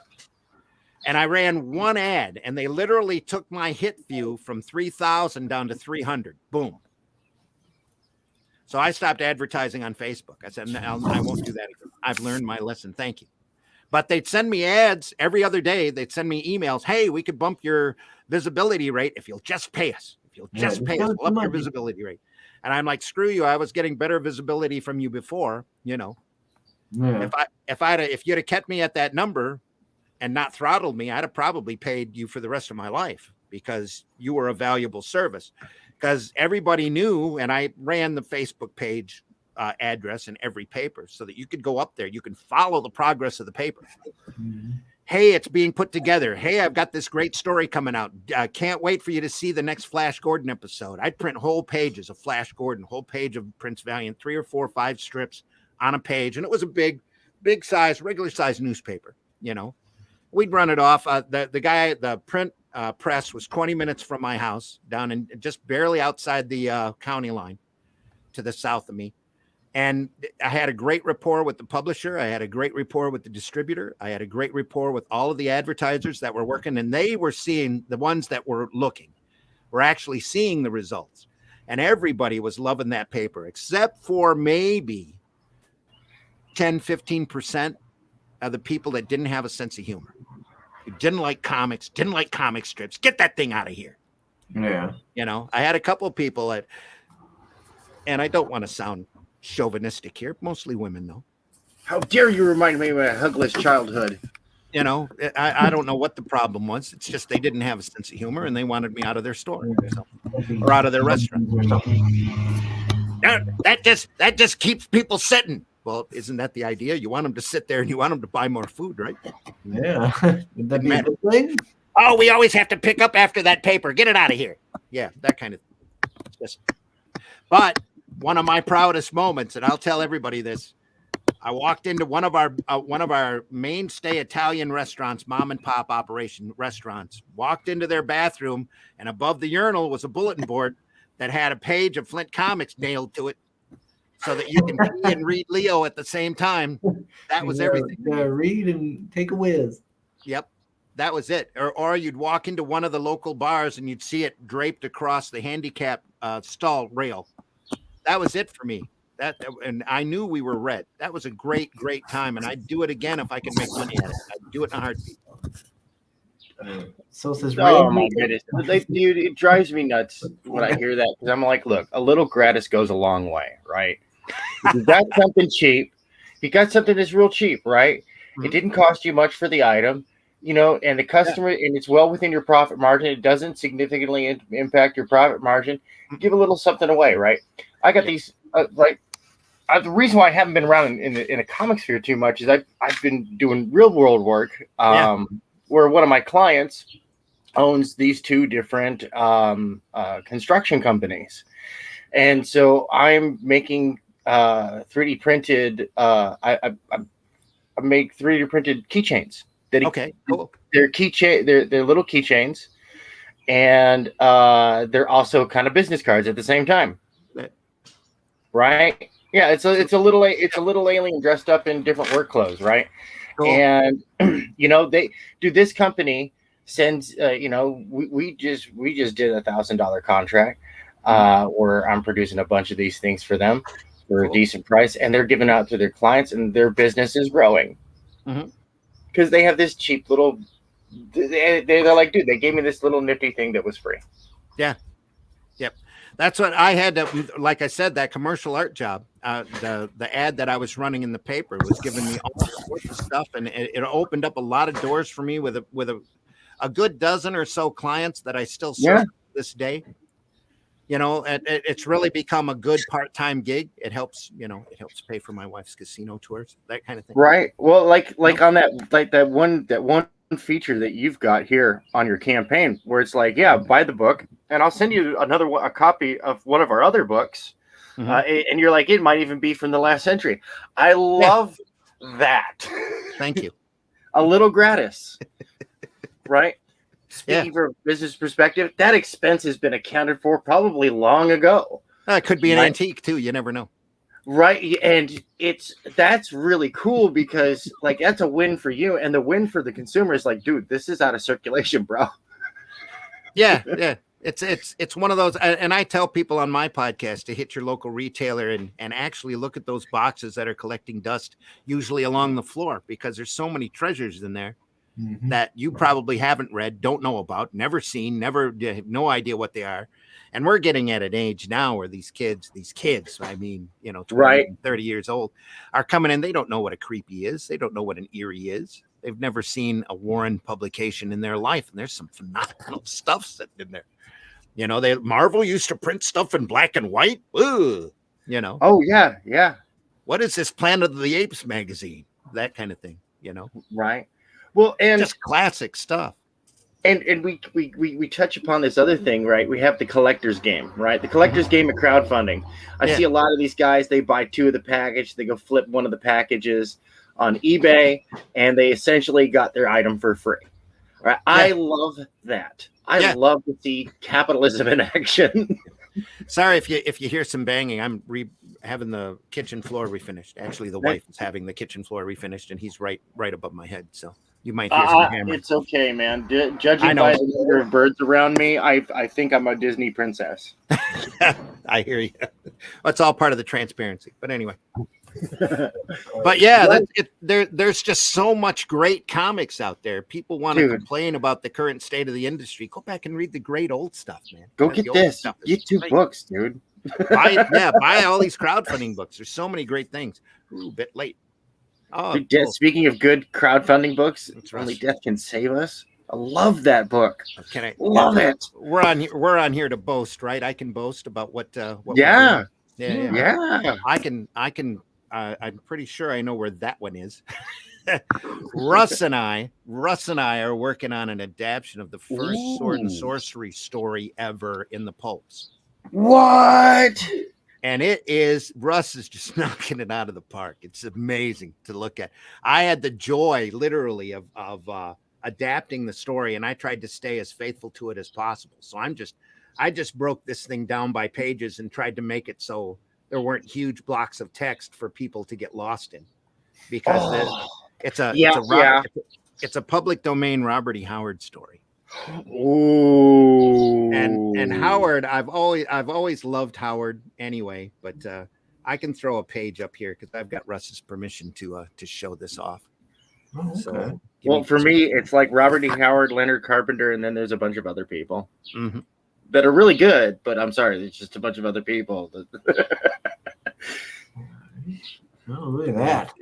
If you're seeing that, oh yeah, there we are. Yeah, it's the Shadow Kingdom. It's what it is, and it's Kull. And as just became king of Valusia, and he finds out there's a hidden conspiracy of a bunch of lizard people that are trying to take his kingdom away from him. It's a great story, and Russ was a big fan of Decema, and he wanted to do a barbarian story, and I happened to mention I was a huge fan of Howard's work and had the Cull story I really wanted to do isn't in public domain. And that's just a great story. This is a phenomenal story as well. And the cool thing is that there's a huge difference between Cull and Conan. Oh yeah. And Cull came first, and Cull was a hard sell for Howard to do with Weird Tales. That was the company that was paying Howard to do the work.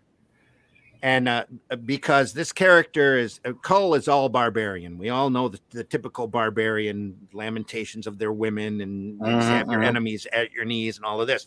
Cull is also barbaric, but he's very introspective, and he's constantly questioning himself. He's constantly asking or overthinking things almost to an extent where he can almost get into trouble for doing so. And it's just, like I said, Russ is just knocking it out of the park. And this first story, The Shadow Kingdom, is recognized as the first real sword and sorcery story, the one that really kicked the genre off. And it's a great yarn of Cull being king and having to deal with being a king, and then finding out that not only is there a conspiracy to try to take his throne, but it's all by magical lizard people. Yeah, no, I love Cull. I'm a huge fan. He's that archetype of the competent man. Yeah. Yep. We'll mow your lawn right now. Maybe you could get that YouTuber to look at it. You were talking about over there, Randy. Who? Which YouTuber? That Y-Files. Oh, yeah, maybe. I don't know. He usually covers, conspiracy and X-Files type stuff. So. But this is really, it's also recognized as the start of the shape-shifting reptilian legend as well. Wow. Urban legend. So you never know. It could be real, but yeah. Yep. Conan was Arnold and Cull. Yeah. Kevin Sorbo. Can even hear the difference in the accent. Yeah. But it's the cool thing about this too is I went back and looked at the great Marvel stories and the Dark Horse adaptation, and they really don't do the story. They do their own. They put their own like little touches in it. I wanted to do the story. There's so much great narration here from Howard that like I said, we trying to show, don't tell, because that's the big rule in comics: to show, don't tell. So there's just parts of the narration though that are too good and so good. It's really Howard's voice in this, and I can't wait for folks to read it.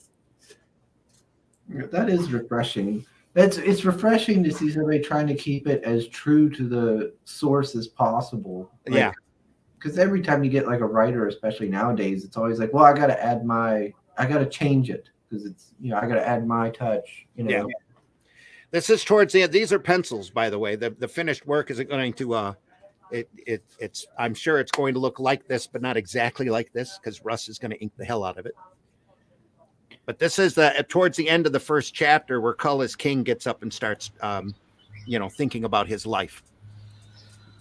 Yeah, dude, this is incredible. Russ is killing it. Isn't it? It's just phenomenal stuff. Yeah. Really, really proud to be part of this. Let's see if I got one more here. Yeah, there's one more. Oh, there's one in the other direction too here. I hope Russ doesn't mind. Boom. Yeah, this is legit, man. Like I'm going back to the old school like heavy metal days, man, and I'm loving it. I'm loving it. Yep. We need to get back to that again too, Yeah, that's cool. That's comics. That's literally the first couple years of heavy metal, that's just solid comics. All of these great artists working, you get that those little sparks in comic history, right time, right place, where you see the talent pool on these books are just unbelievable, and everybody is feeding off of everybody else. The first couple of years, Arrow Comics, we had Vince Locke and Guy Davis, and Mark Bloodworth just knocking it out of the park, doing phenomenal work. And the first 4 or 5 years of 2000 AD with Pat Mills, you had all these huge, great artists coming in right at the right time. And MC Gaines, who I had just deep respect for. Bill Gaines, his son.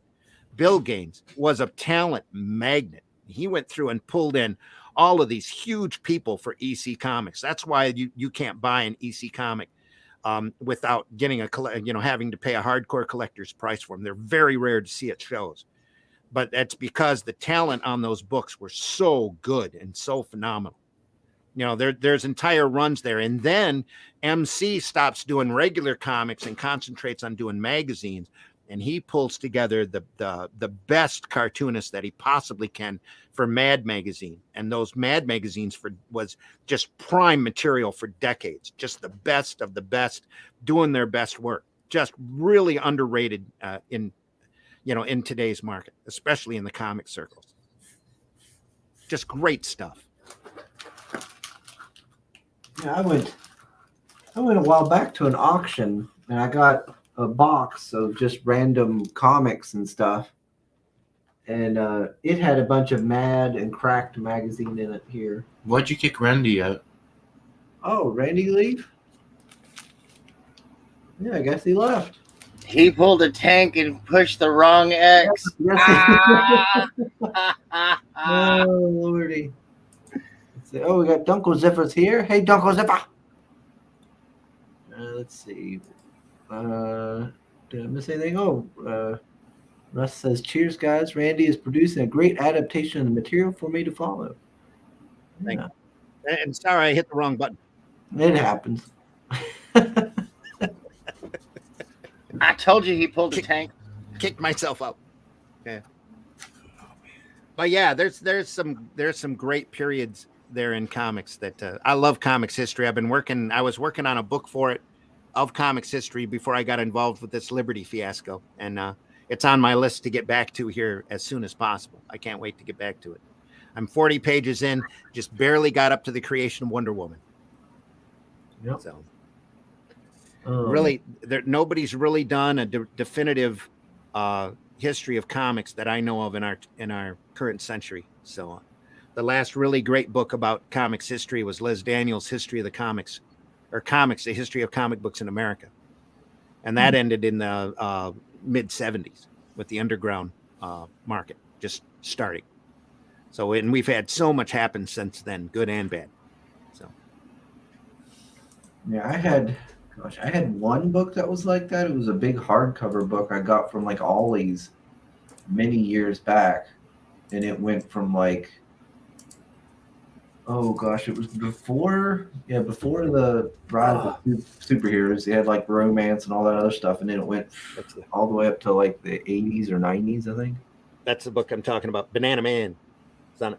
Banana Man. Liz Daniels. Banana Man. And the cool thing about this is they went out and actually got the rights to reprint a bunch of comic stories, but they did it 2 up on a page. So there's an example of some of the EC stuff. But they also have, that was my introduction to a lot of great comics when I was a kid, was this book. Old Superman story. Oh, nice. Reprinted in it.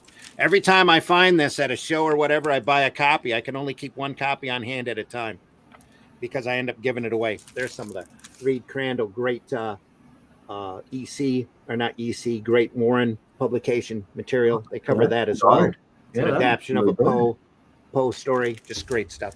We cover a lot of that stuff on our Friday morning program on Comics by Night. That's what it's called over on the Indie Comics Network. You're on the Watchmen, ain't you? Yeah, we're up to Watchmen issue 8. We figured we'd spend a couple of episodes on Watchmen, and it turns out to be an issue a show. I didn't get to tune in on the last stream. I got a great copy, a book at Ollie's. I paid $13 for it. You know, we're always proud of our little finds, but the annotated Watchmen annotated. Look at that. You know, at 13. Yeah, nice. Where's the price on it? I'm pretty sure it was $13. Hardback. It's got all 12 issues in it, but they're all in black and white. Nice. And you can't. It adds a whole different dimension to it when you take out the color. So we run that book. We compare it to the original Watchmen books, which of course I've got, and we also have Watching the Watchmen by Dave Gibbons, which has got a lot of his notes and his roughs for the work. So we try to make it as educational as possible. Yeah, I do like Ollie's. Ollie's. I haven't been there in a long while, but every time I've been down there, I've always managed to find at least one or two comics for super cheap that I'm like, hey, this wouldn't be a bad read. Yeah, first time I went in, I walked out with a box, a big Yeah. box. Isn't that the place that Marvel used to went to drop a whole bunch of their books? Well, like they're $1.05 or something, like Yeah, all their trades, they're an end run store. I just got to spike their sale numbers. Yeah. Well, again, that's the difference in printing. If you understand what they had to do that with these these overseas printers in China or Korea or whatever, it's just a couple dollars more to print 10,000 as Yep. it is 5,000. Yep.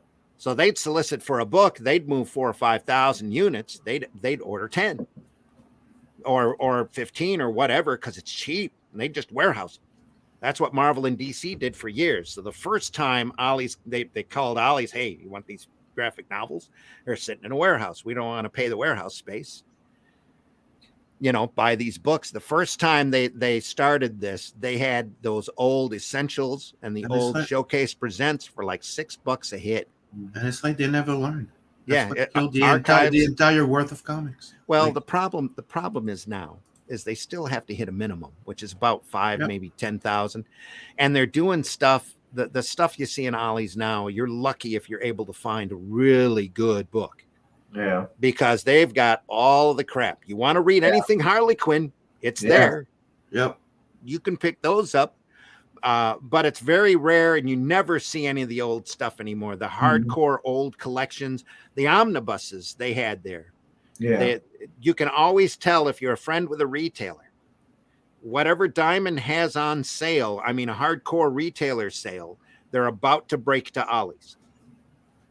So I have a buddy, the guy who was in with me with the last run of Arrow Comics. He has a comic shop up in Saginaw, Michigan, which is about 25 minutes from my house. And he watches them. Diamond puts all this stuff on, rock bottom below wholesale prices, right before they get kicked out to Ollie's. So, and they're the last really good deal that Ollie's had. They bought a bunch of omnibuses that were, those big thick books you can't read on the John because they're so heavy.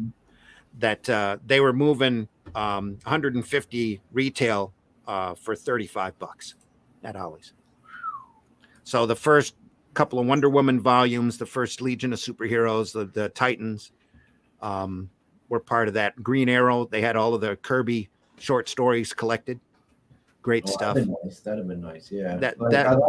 I've been there in at least a year or two. Yeah. I haven't been doing all these, but like the last time I was there, like the first time I went, I left with a bunch of like Justice Society of America graphic novels and a bunch of other stuff. And I had a ton of them just stacked.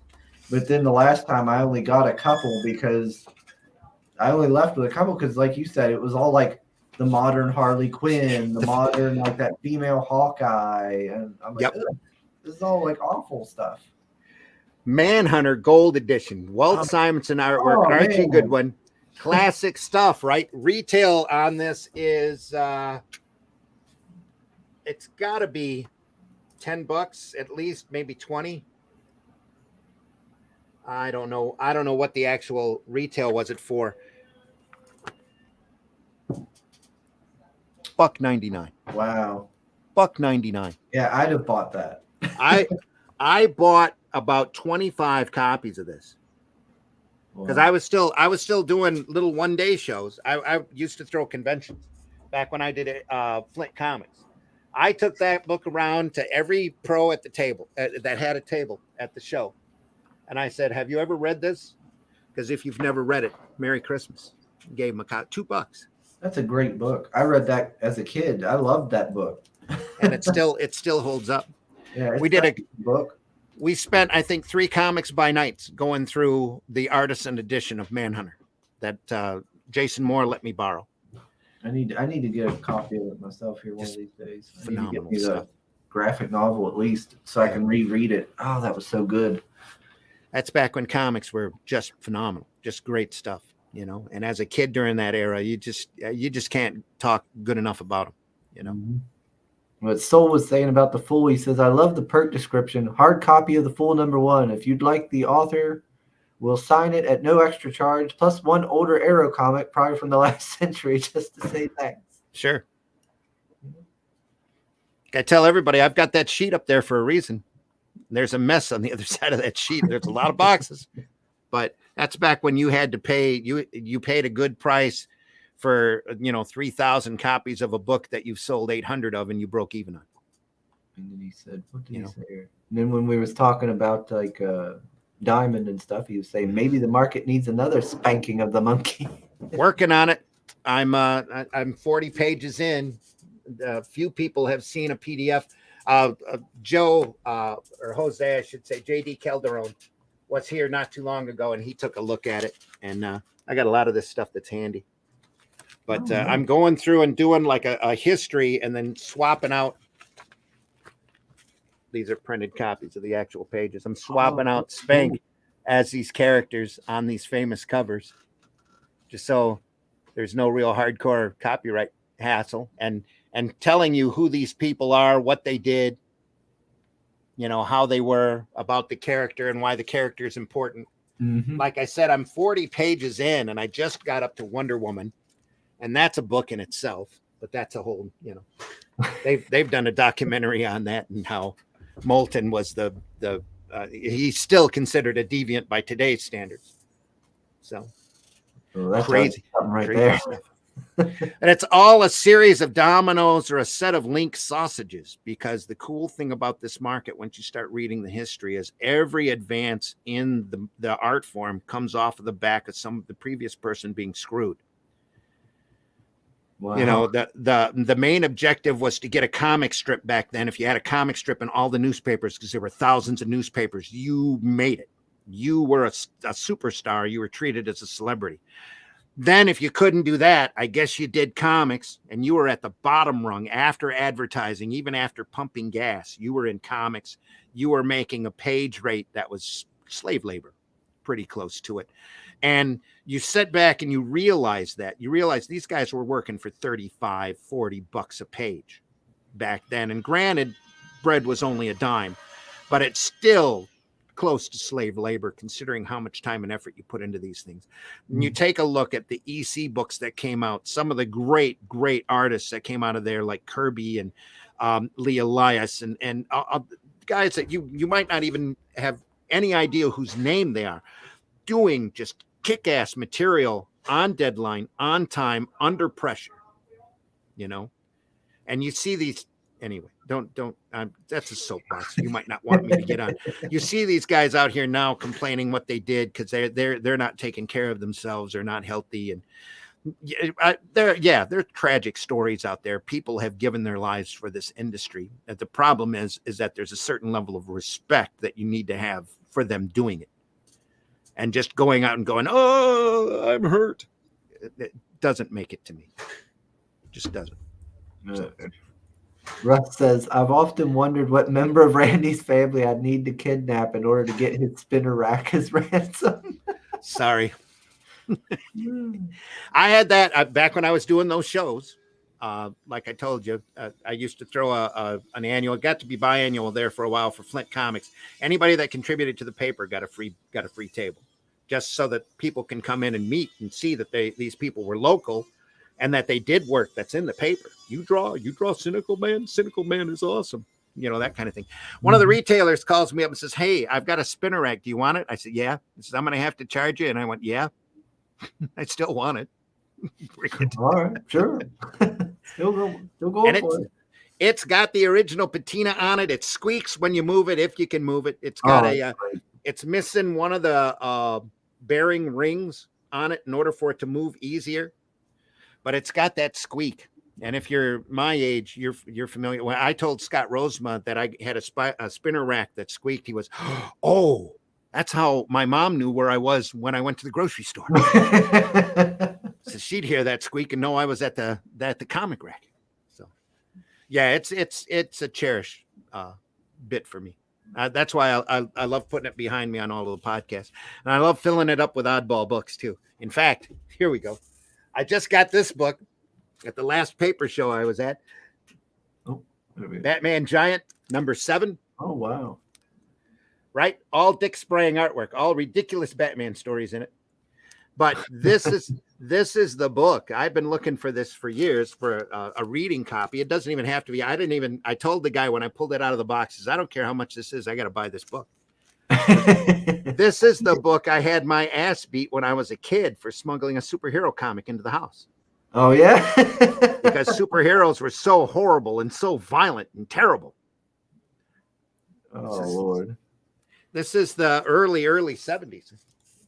Probably late 60s, actually. But yeah, I remember that book very well. And I was very happy to pay the price for it. And it'll be on that spiral rack for forever, you know. Oh, that's why Tank's muted. He says the lawnmower is so loud that I couldn't even hear the show until just now. Funny. Yeah, you're still hearing a bang and a little bit of construction here, but that's all right. One of these days, I'm gonna get me a spinner rack. I do want one. They're getting harder to find because they're all ending up in, you know, guys like me's man caves and basements. You got to get the right ones too. The ones that are really valuable that I don't have are the ones with the faces on it. They have a set of cartoon faces that says comics for everyone. This is a comics go round here. Merry-go-round. It's the next step down from that. It doesn't quite have those faces on it, but it's still a classic. Come out of a drugstore comic rack. Yeah. Yeah. Near and dear to my heart. Yeah, I've seen them. I remember being young and seeing them and flipping around them. That's we did a whole Sunday Funnies talking about the quest we used to have. We used to know every drugstore within a 20-mile, 25, even 30-mile radius that had one of those. And we'd go looking because right as the direct market was coming in, some of these books were incredibly hard to find. And you had to go to 3 or 4 places in order to find the Starlin Captain Marvels and the P. Craig Russell Killravens. It was really a quest to go out and find a lot of this stuff. The Kaluta Shadows got to be rough to find.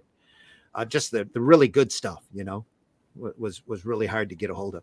That's why when the direct market started up, this is how bad the distribution on these books were. The direct market put everything up on time. The books come in, the books go out. Where most of these magazine distributors, they'd hang on to the books for a couple of weeks before they released them. So any comic that I got at a drugstore, if I knew a direct market shop, which we had a bookstore up in the lower part of Flint that got comics from the direct market distributor, that was Big Rapids at the time. It started out on both coasts, and then there was a guy here in the middle of Michigan that was distributing books called Big Rapids. I'm pretty sure it became Glenwood after a while. I would get books from that shop the next issue, the week after it came out on the rack.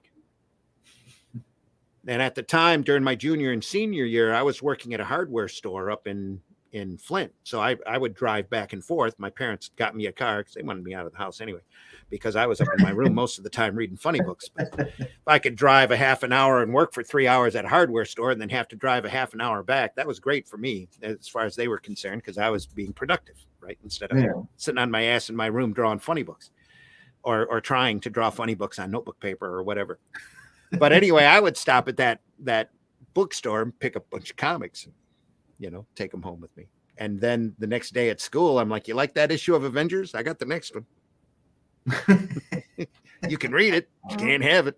You ain't getting it. You ain't getting it. Let's see. It was a blast. One of the few good things about growing up, you know, in a little small town way up in the corner of past Flint. So, yeah. I wish I would have had a comic shop growing up. I do wish I would have been able to get one. Growing up, I had to get mine through like Gabriel Brothers clothing store had those packs where you'd get like so many comics in a pack. Yeah. And it was always like the same ones. Like I had so many copies of like G.I. Joe where it told the origin of Snake Eyes and where it taught what was it, Storm Shadow. I had so many copies of that. Now that actually goes for some money. And yeah. I ruined them all. Heck yeah. Reading them and tearing them, and the covers would get torn. That's why they're worth money. But because so many kids went through and tore them all up. So yeah, and I had so many of that and stuff.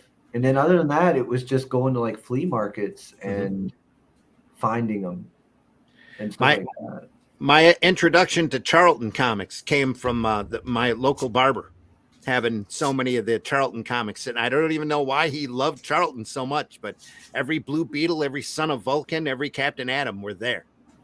And so I didn't mind going to get my hair cut. So I had to sit there for a half an hour and catch up on all these characters, or whatever oddball book he ended up getting. You are a vault of knowledge, Randy. I just love this stuff. That's all. I went to an auction, and they had a ton of like older comics. It was all like a lot of Disney and stuff like that. Sure. But I bought this box here because it had a Plastic Man, an old Plastic Man. How old? Well, I'm not sure. I never had a Plastic Man comic, so I was like, you know what? I really want one. So I went and I bought this. And it also had these other books in it. Let me see if I can find the Plastic Man. Here, let me see. There it is, Plastic Man, number 16. There. Okay, yeah, that's DC early 60s, yeah. Probably mid 70s actually. 70, 75, 76. Somewhere in there, maybe. I've never had a Plastic Man, so I'm gonna get it. But it also had these other books, and that was the other reason why I paid to get them. It was the Crusaders. Oh yeah, I was like, "What Crusader? is this?" Oh, that's Crusader Comics.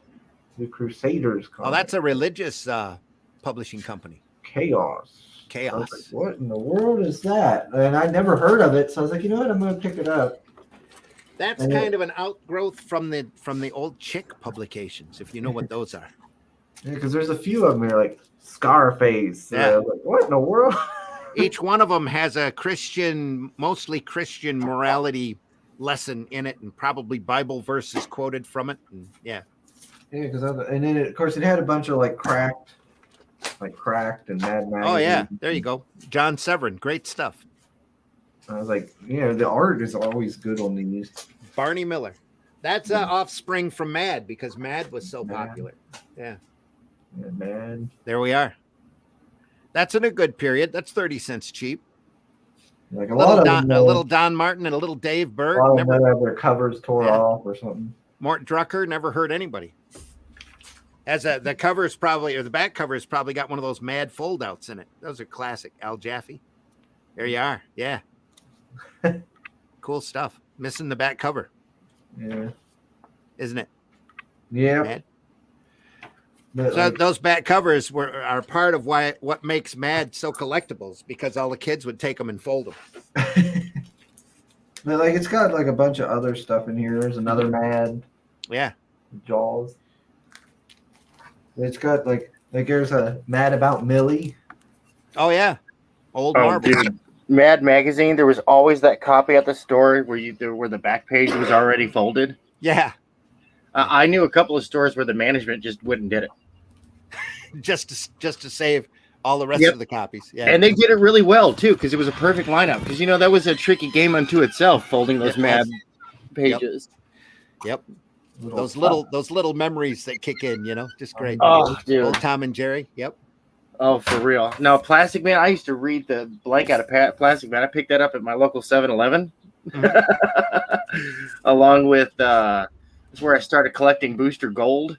I was like, "Ooh, a number one." You know what? I'm going to get into a new series, and we were already a DC family, so I was obligated. Tarzan punching a monkey man. Who open that book up? Let's take a look at the interior art on that. Tarzans are always a crapshoot, because there's one artist, Ed Marsh, that I don't care for at all, and yet on the other hand, you get that looks really close to Marsh's work there. I'd have to blow yourself up there. Yeah, there you go. No, I don't recognize that artist at all. It's somewhere between Marsh and some of that stuff was done by Russ Manning, and it is amazing. Yeah. Just economy of line, just some beautiful stuff. That's somebody trying to do Manning, I think there. Maybe his assistant's working, but it looks really close to his style. Yeah. The Russ Manning stuff is just phenomenal. Yeah, there's I got another one here. That looks really close to it, but I don't think that's Manning at all. I think it's somebody else trying to ape his style. But Manning had a lot of people working as assistants. with him. Among them, Dave Stevens and I don't want to say John Workman. There was somebody else that was really big that ended up having a huge career. I don't remember, but he had a lot of people that he was working. That's Manning right there. At least it looks exactly like him. Yeah, I'd say that's Manning. Just looking at that guy's face with the glasses. Yeah, just incredible stuff. Really knew his work, I'll tell you that. He was a workhorse. Did a lot of stuff for the European market. Did the daily comic strip for many years. Damn. And it's not a frontier adventure unless you're punching the wildlife on the cover. There you are.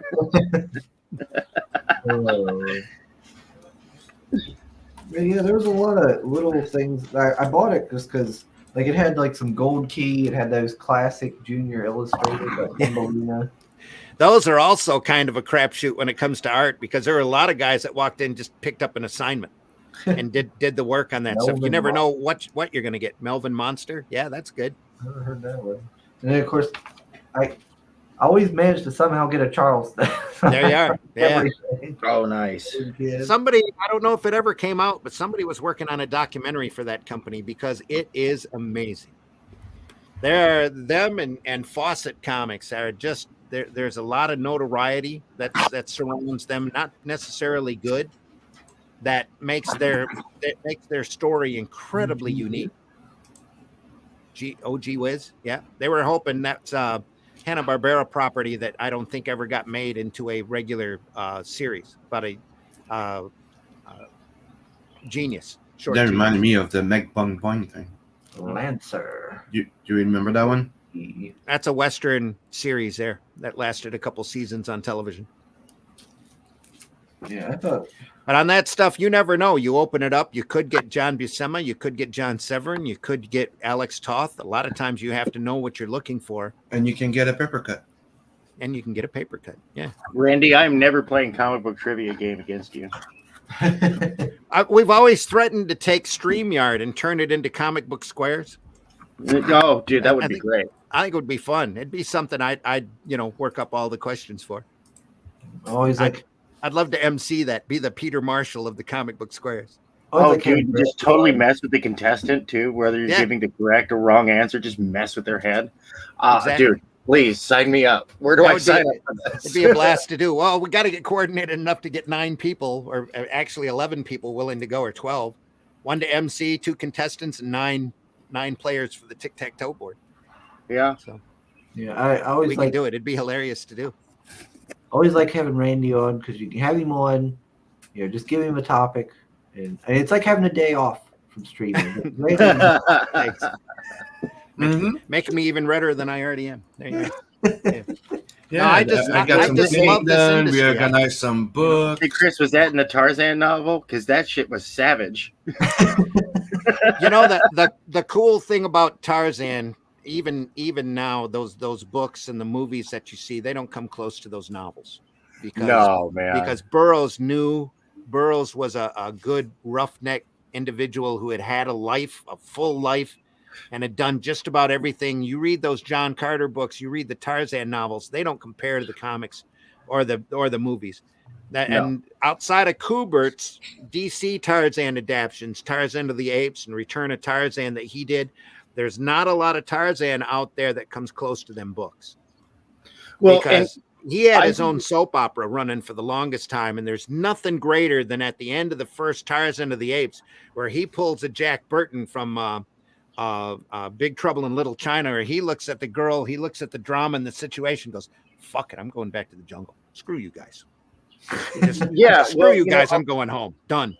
A lot of I think that the problem is that today there's a poor understanding of the competent protagonist archetype. Your Ripley's, your Conan's, your Buck Rogers. This is the person that can figure a way out of it. They'll figure. Batman is supposed to be the competent person. That's his superpower, is that he's competent. Given time to study, and he will learn it. He will do it. And that's what why a competent person does. That's why you read these books. was because you knew the guy knew what was going on. You knew he had control of the situation, and you loved him for it. That's all part of comics as role models that so many, especially the silly corporate comics, can't wrap their head around now, or refuse to wrap their head around, or feel that it's just too toxic to be able to have a competent white male out there. Yeah, even a male in general. It doesn't have, the skin tone doesn't matter anymore. If it's a guy, they got to be stupid. Well, and the competent person works with their established parameters. You know, you establish the character, you establish something, and then you work off those established parameters. So even if it is oh wow, you didn't even see that coming. Nah, bro. I foreshadowed that way in advance. I already set it as precedent, as possibility. I'm just showing you, bro. you wanna read a great comic strip that nobody talks about anymore, that nobody appreciates, remotely appreciates. It's very rarely been in other media. That's Modesty Blaze. You ever get a chance? Titan reprinted the entire run. Okay. You ever get a chance to pick up a Modesty Blaze comic strip collection? Do it, because it's amazing. The artwork is impeccable, but the writing and the characters in that book is phenomenal, because Modesty is an Asian woman who has literally gone through every kind of shit that you can imagine. Yeah, I love it. Just dragged to the coals and screwed with and played around with, and she's not bitter, but she's knowledgeable and she's incredibly competent. And she's got a guy, Garrett, I think the character's name is, that she has a platonic relationship with, who's a specialist with knives. And they go into situations because she's got a code of ethics and she's got a sense of honor. And so does Garrett. They go into these situations and they run them. And the comic strip is great because they walk in, they look at each other, and it's just like in the Avengers where they go, remember Bangkok? We're going to do Bangkok here. And that's what they do. And they just, like Mission Impossible, they just come in and mop the floor up with these guys, and they are with the antagonist. And it's some of the great comic strips of all time. Oh, let's see. I love good characterization. See, and that's why manga is kicking the tar out of comic. Dude, it's a bunch of characters. You can get into these characters. Dude, I picked up My Hero Academia randomly, right? And I was like, all right, I'm gonna give this a test, right? Sure. And I picked up like probably about a quarter into the current little arc they were having. It was great. It was like, okay, every issue is somebody's first issue. Well, congratulations. And read through it, and I'm like, dude, this character has a compelling background and all this other stuff. And then I'm like, dude, this is getting dark, man. And you're just watching this formation into how they became a villain. And that this person, you have no sympathy for, that you pity them, but no, they must be put out of their misery. Hang on, that level of pity, like you must put down Old Yeller because this dog has gone mad. Yep, hang on just a second. Sure. And dude, like I was like, that's you One Punch Man. It's like, dude, it's not about One Punch Man. Yeah, he has he's got a very funny, very, he's the satire moment, but it's all satire, but it's got compelling storylines that happen with all the characters around him.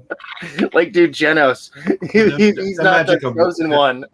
One of the magic of One Punch is that it's one of the things that I've noticed that in history of creative, there's a lot of cool IPs or something that came out, and it wasn't planned. It came out of a parody plan. The same thing with Lobo. Lobo was a parody of Wolverine and Superman. Yeah, same thing happened there. Like they came in, they did a parody, but it ends up being so good of how they built it. Like the parody of the bad guys, like you just say his name, Genon, what's his name again? Genos. The cyborg guy. Like the guy that's like the overachiever. He wants so much to be fucking perfect. He's like, he got everything, but yet. And he comes back upgraded every time he comes back. Yeah. Like he's more powerful. And I'm like, dude, like if you aren't like straight up Ichigo from Bleach or Naruto or any of those guys. But that's the point. It's the characters. Aren't you a cute little Luke Skywalker? The characters' behavior, their attitude that makes the story so compelling. It's one of the things that I keep saying. Like people focus on what's happening and what and what they fuck in their bathroom. Well, and actually, it's just their characters, how they would react to certain things. That's what the thing that we're having a problem with movies right now. It's everything. All the characters are meh and adaptable and mold to everything that's happening. So they have no characters, no character flaw, no character. That's all it is. If you don't have flaws, you don't have any character. Yeah. No, dude, like people want to see an adventure. They want to see a journey, right? And not just the hero's journey. It's like, yeah, no, the hero's journey is fine, but they want to see a journey. They want to see they want a roller coaster ride, not the merry-go-round. Mm-hmm. You know, and right now we've got merry-go-rounds, and they've got little horses that go up and down. They've got inside out, upside down unicorns, you know, whatever, dude. And mirrors and sparkles and calliope music galore. But it's like, dude, it's saccharine, it's garbage, it's bubblegum, and it's poorly interpreted, tainted with party fouls.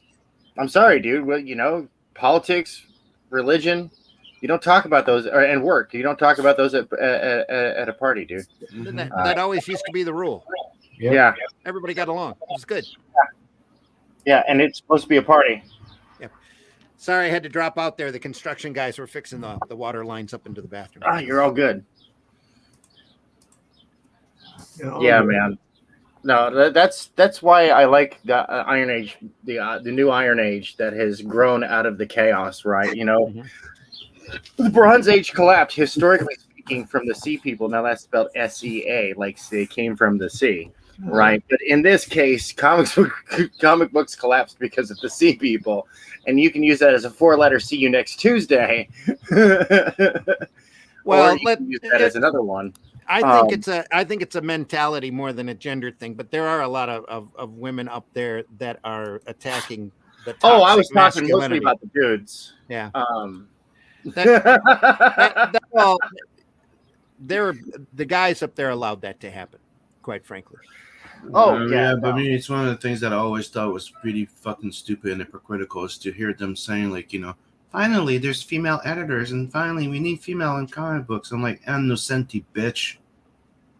Yeah, no, dude. Yeah. Like, I'm sorry, just drop her name. I'm sorry. Dude, like, Innocenti was one of the best fucking writers. One of the greatest inkers in the game. Joe Duffy, Ramona Fredon. Dude, that Long Shot book is one of the reasons why I got in comics like so much. Like that Arthur Adams with Wild Potato on inks. Innocenti was the shit. Dude, Barb Kalberg.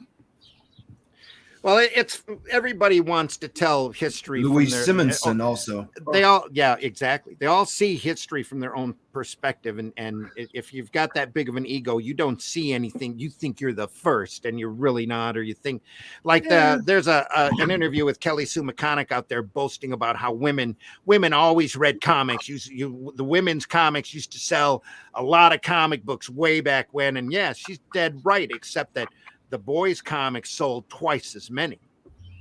You were moving 400,000 by today's standards. That's unbelievable of a female-oriented comic. The problem is you had Crime Does Not Pay out there selling 4 million comics a book, an issue.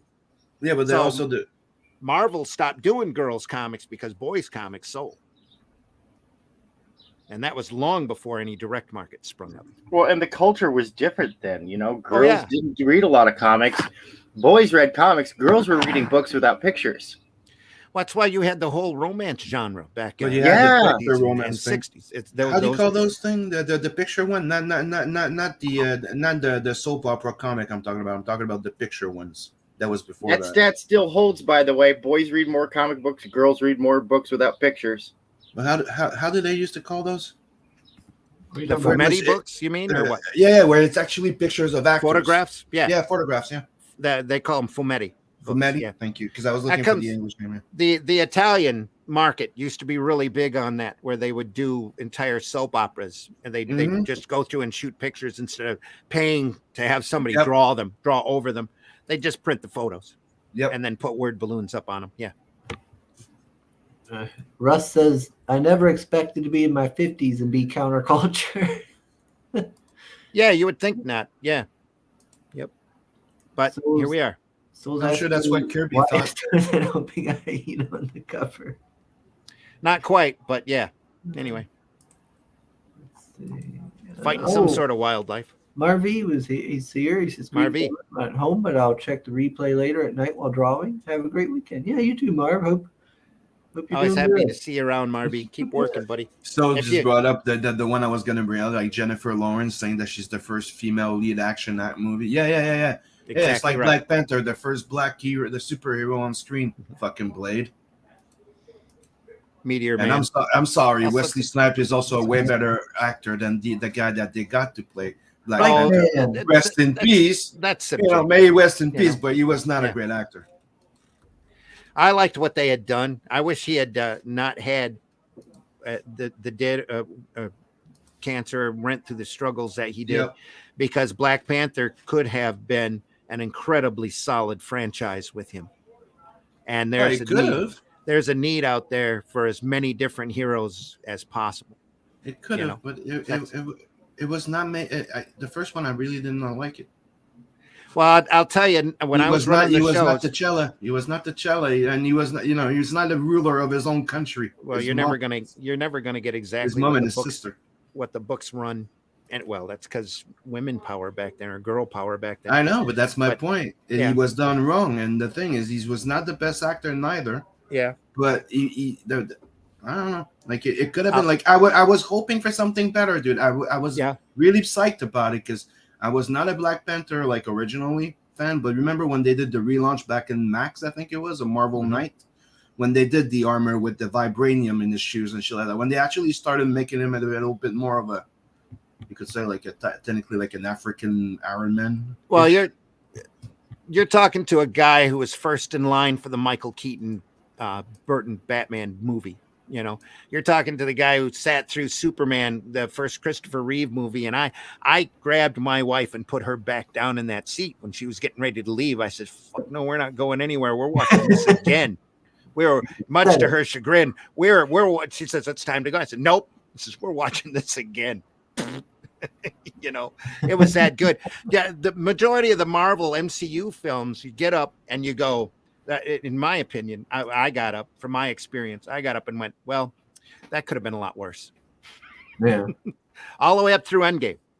After that, you know, I saw Shang-Chi to me, Shang-Chi and Eternals when I was flat on my back and couldn't move. And they were okay movies to me back then. I haven't watched them since, though. I haven't wanted to see them since. But I'll sit and watch Civil War. I'll sit and watch Winter Soldier any day. You know, I love those films. They're great. That's Captain America to me. So The first 10 minutes. People always mention Blade first, but to me, Spawn also counts. Yeah, but they mention Blade because they say superhero. Spawn was technically an indie comic book, and it's not very like Marvel superhero. So they always said like the first black Marvel superhero on screen. So that's why people mention Blade. The reason Spawn was there, the movie Spawn was there before Blade. The reason they don't remember Spawn as a black superhero character is because they never made a big deal about his race or his culture being black. He was just a person. And that's what comics, you know, my comics growing up, that's the way it was. Yeah. My favorite comics were Luke Cage and Avengers and Defenders, you know. And I always thought, you know, even I think it was episode the first comic book or the second one, when he tries to turn himself into human, and he's white, and you're like, damn. Yeah. that was it. That was like one of the only statement about, you know, you could say racial or color, skin color that was actually in there. That's it, dude. Back in the day, and even when there was like one of those after school special type of deals, it was usually done very well. When North Star came out of the closet, dude, nobody gave a fuck. Like, you wanted to give him a hug. Like, dude, it was like you felt the character. It was great. It came through. It's compelling character development. And now granted, there were tons of parents out there that were boycotting Marvel Comics for it.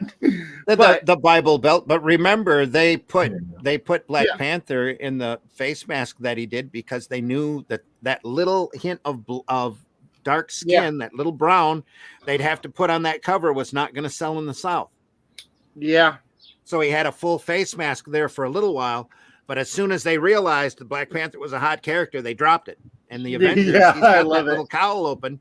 up there, and then everybody complained because that wasn't Black Panther to them. That was just some guy in a costume. This is Black Panther's. That's this enigmatic wonderkin superhero character that can whip the ass of the Fantastic Four. Yeah, that was Black Panther to everybody that first picked up those Kirby books. That's what made him great, you know. But and like all of the stuff McGregor added on was just extra. He was technically Marvel's Batman. Yeah, technically. Yeah. Well, he was still ruler of a country. Mm-hmm. Yeah, that's the whole thing. That was back when the Fantastic Four was fantastic. Yeah. Every issue there was something weird, something great. Yeah. A softer Von Doom. Yeah. He could have been the next Von Doom. Mm-hmm. I think when it comes to that Spawn movie, I like that Spawn movie. I think Michael J. White should have had much more attention. I thought he was cool when the Spawn movie is great until the end. He was a good action guy. Let's just be frank. It's the end that really ruins it for everybody. I always thought the cartoon was better because there was so much more story. Oh yeah, the HBO movie. Oh, that HBO was really good. The 3 seasons are pretty awesome. Yeah. Yeah, I will agree with that. The HBO series was better. I don't think anything really matched it until like Young Justice come out through on Cartoon Network. That cartoon really kicked ass. I thought that was great. I still like watching that to this day. It was probably the best superhero cartoon. I don't know. I really like that Dark Knight Return one. I don't know. See, that adaptation was pretty on point. Batman animated was huge when it came out too. Mm-hmm. Yeah, but I mean, the majority of those on videotape. When they started doing the more mature theme one, like they did a few pretty good ones until they went south after Batman, the Batman Return one. Because I think they did that in year one, and then after that it went weird. Well, it's like comics. Changing stuff where Batman now has sex with Batgirl on top of a rooftop doing the killing joke. Mm-hmm. I was like, what the fuck? Then they do Hush. They changed the Hush character for the Scarecrow now. Like, wait, what? Yeah. And he gets technically cucked by Catwoman. You're like, what? Wait, what? Like, did any of you read Hush? No, they just got they picked up the clip notes. The clip notes and. I'll tell you, Ollie's right now. If you want to read Batman by Tom King, $6, entire collection. Mm-hmm. Not interested. I hear Tom King. I don't want to read it. But if you ever wanted to read a Batman, there you go. And my Ollie's has got them stacked too, and I'm like, a Batman collection. Oh, it's Tom King. Another one of those freaking iconic Batman stories that I love so goddamn much, and I think is underrated. But every time I mention it, people are like, "Oh yeah, it was fucking great." Sword of Israel. Okay. That entire Dennis O'Neil there, where the story of Batman, where he meets, Israel, where they're part of a clan and he's killing and a murderer and stuff like that. That story was insane. Dennis O'Neil. The writing was fucking sweet. Yep. The way that the detective work in it, like the entire premise of how Batman is in there, it's sweet. Dennis O'Neil was one of the best goddamn Batman writers there was. Yep. And Frank Miller is the next one. Can't do anything but shake my head. Mm-hmm. Dennis O'Neil was was the top Batman guy. Like, that's why they made him an editor. Why they were competent and sold a lot, especially right during his editorship. He did a lot for that title. So yeah. He's good. Fun, if you haven't read the Sword of Israel, find it. Yeah. Somebody decided to test Michael Jai White outside of a movie premiere he was attending. That's what I just seen on a YouTube video. And they found out that those martial arts moves and muscles aren't for show. Yeah, it was it the Blackening, I think, movie premiere or something? Like he knocked somebody out. Oh, dude, and it was apparently beautiful. That guy used to do championships. That's great. Yeah. He's a martial. Dude, Michael Jai White scares Kimbo Slice. Enough said. Kimbo Slice is a beast of a man. He's like Scott Adkins. Yeah, they're fucking they're fucking international martial art champions. Like the fuck. It's like Van Damme won't even mess with those. Dude, like, for real. Michael Jai White scares Oh no, the most not feared Van Dam. UFC Did you champion. know Scott Atkins is right? The guy got known and got famous because of the Guyver kick. One of the only guy that could do the Guyver fucking kick. They could wear the Predator suit. Come on. Yeah, come on. It was too hot. But that jungle, yeah, it was pretty rough. But granted, Yeah, that Van Damme, yeah. Yeah. But I'm talking Dude, about I will Scott make a Atkins. character Scott for Michael Atkins, you Jai know what White the to guy- play. Time Cop, though, I remember that movie fondly. Time Cop was a good one. Yeah. That was a good one, based on a Dark Horse comic. Mhm.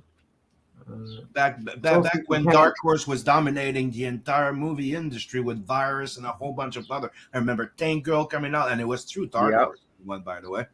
Same as the Judge Dredd movie, and they were ruling everywhere. Like they were blockbuster movies everywhere. Just people didn't know they were comics most of the time.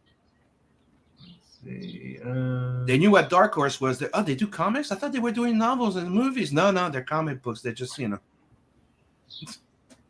Virus was pretty good, by the way. I don't remember most. Yeah, it was. I remember that. Comic wasn't all bad either. The Men in Black was another one that was published Readable, on Dark Horse. enjoyable. Yeah. Though the cartoon on that was amazing. Ran on WB Kids. The Men in Black, yeah, it was pretty good, yeah. That was top notch.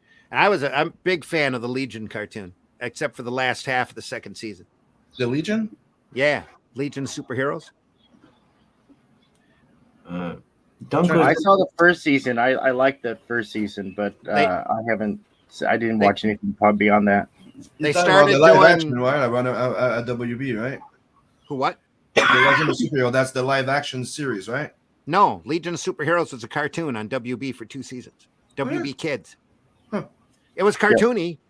It was a little cartoonier than, say, Justice League or the Justice League International cartoon. A little bit more cartoonier than that, but it was fun. That was it. And Bouncing Boy was goofy. You can't take Bouncing Boy seriously. 2006. Yeah, they were trying to capture that Teen Titans Go energy. The first run of Teen Titans Go, not the goofy kids. Yeah, not the goofy kids one, which is still like it's the first one was just called Teen Titans. The animation's terrible, but it's absolutely hilarious. My kids love that. It's got its high points, yeah. Yeah. Hail Raven. Anything that makes a girl feel good about her, she's hitting that age where the hormones are kicking in and the angst is happening. To be able to associate with a superhero on that, I think is a phenomenal thing. And kids to be done and needs to know that they're not just a member of society, but they can kick ass at the same time. Well, yeah, no, kids especially need good characters like that set a good example. I call them sage characters because they set a good example. Whether and when they do something wrong, there are consequences and a lesson to be gleaned from it, so that this character can grow into something greater. So I think that's important. I had a lot of those as a kid. Yeah, that's another problem. Another problem with these kids today.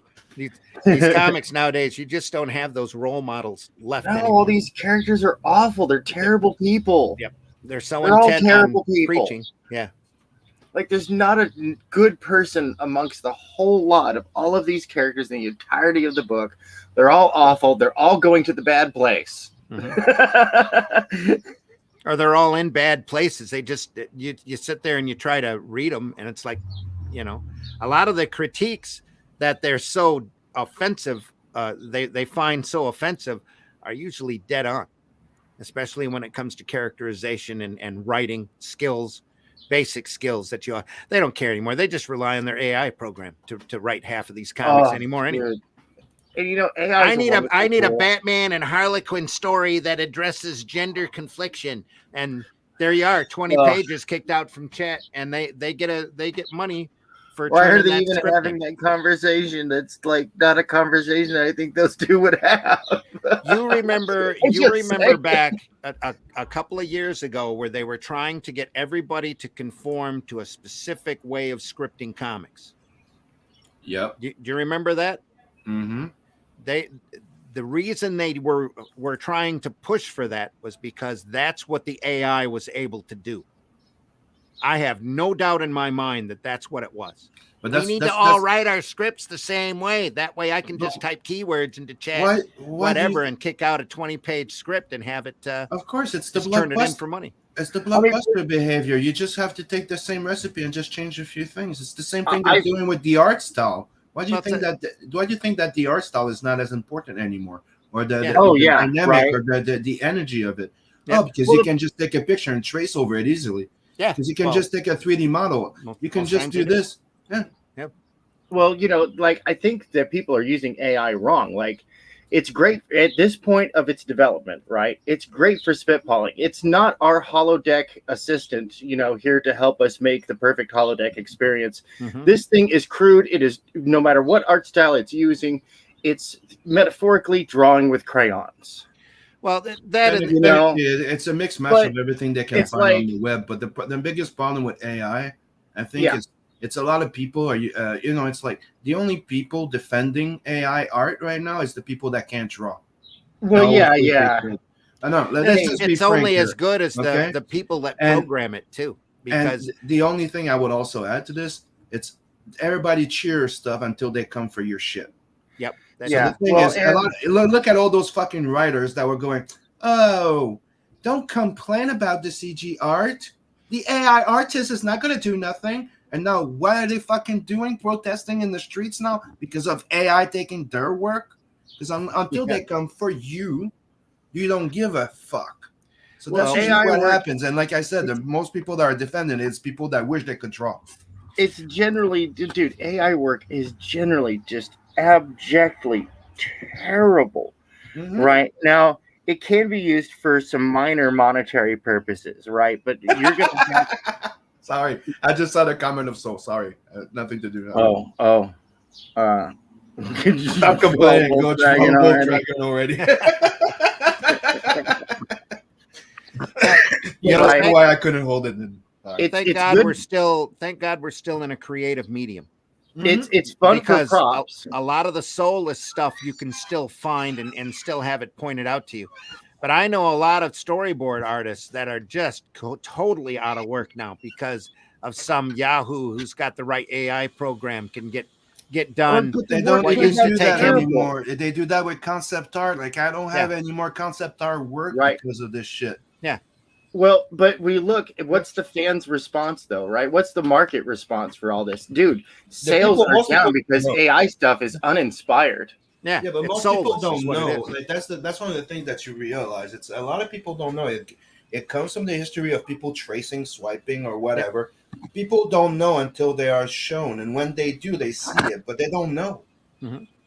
Like whereas the people that use like programs like Poser and whatnot to take screenshots and they cut them out into panels and all that stuff for their comic. Whereas I applaud the effort. Like, look, dude, you're getting your story to the audience. Great job. Holy moly, does that look terrible? Now remember way back when with the Comics Journal, they used to tear up Liefeld's artwork because they knew what he was doing and how he was getting his layouts done. And they would point that out every issue. Every issue. Over and over again. Very few people even took notice of it. He still gets he's completely changed the way that he works today. So he's not really. Yeah, he has. He's turned himself around pretty hard. Yeah. You got to give him a lot of mad props for that. But there was he grew up at a time when he was a young kid. The same technique as before. That I'm just saying. He's what? He said that he still uses the same way that he did before. I don't totally believe that. Okay. I'm not a Liefeld hater. I enjoy this book because I like the dynamic that he could bring into it. But I'm not a Liefeld's the shit neither. There was a time I think he was more of a master of a Xerox machine than what he was. There's a reason why he taught himself. He taught himself well, though. He learned it and he got out of it. I mean, he's doing professional. I mean, a lot of this stuff now is a lot different from the stuff he was doing. There's a reason why they used to call them copy boys. Yeah. Or Xerox boys. I have nothing but appreciation now for what he does now. Yeah. Look, let's be brutal here and put on our suits and harumph a lot, just for a moment. As we go in the world of commercial art, there is no cheating. There are only sales. Yeah, that's true. And to that aspect, whereas as an artist, I can judge it on artistic terms, and yeah, we can wreck him on that. It's But the same thing in concept art. There's no cheating. Bro. Like you can draw over a picture just to get the idea of like grab a picture of Scott Adkins. I'll draw a strap on his chest, some pouches, and this and that. Like that's the idea. But I just wanted to add to what you were saying. Dude, that's half a commercial art. Yeah, that's what I'm saying. I just didn't want people to think that commercial. Just think that it's commercial art by meaning ads or something like. But no, as somebody who loves the aesthetic and the process and everything like that of pure organic comics, right? Like the stuff that changed the industry around when it came out in the early '60s. You know that like comics were, dude, they were in trouble. Mm-hmm.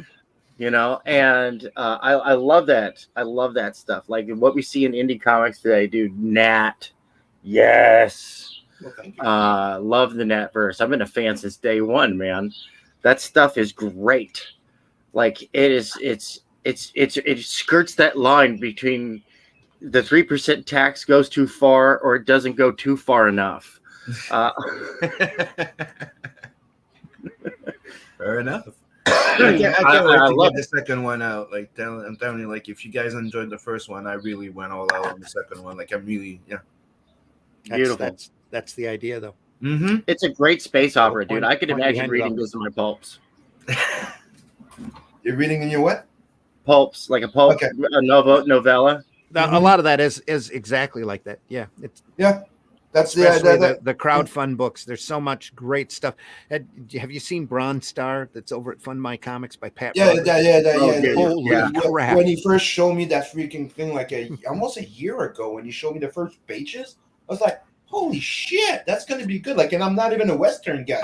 Yeah, I was looking at that, going, "Who did this? Who the hell? What? It's Pat Broderick, isn't it? Holy Pat crap! Broderick, yeah, I couldn't believe it was him to start with. It's like it wasn't that one of the guys that used to work on that Thor run for a while, Pat Broderick, if I'm not mistaken. No, he did Firestorm. He did Lords of the Ultra Realm. That's the big thing I remember him from DC. He did little runs in different it's one places. of those names that I definitely remember. I know who he is, but I just couldn't pinpoint the book. You know what I mean? Like, I think the last time he made the comic media news, his wife was complaining about all the cosplayers that were at conventions.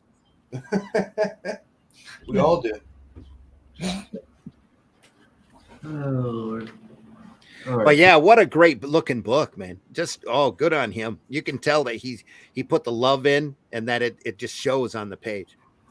So there's some great comics out there now. And that wouldn't be there if the old structures were still in place and there wasn't any crowdfunding. Just thank goodness for that. I remember we discussed this a while back. There's a bunch of us that we technically we didn't give up.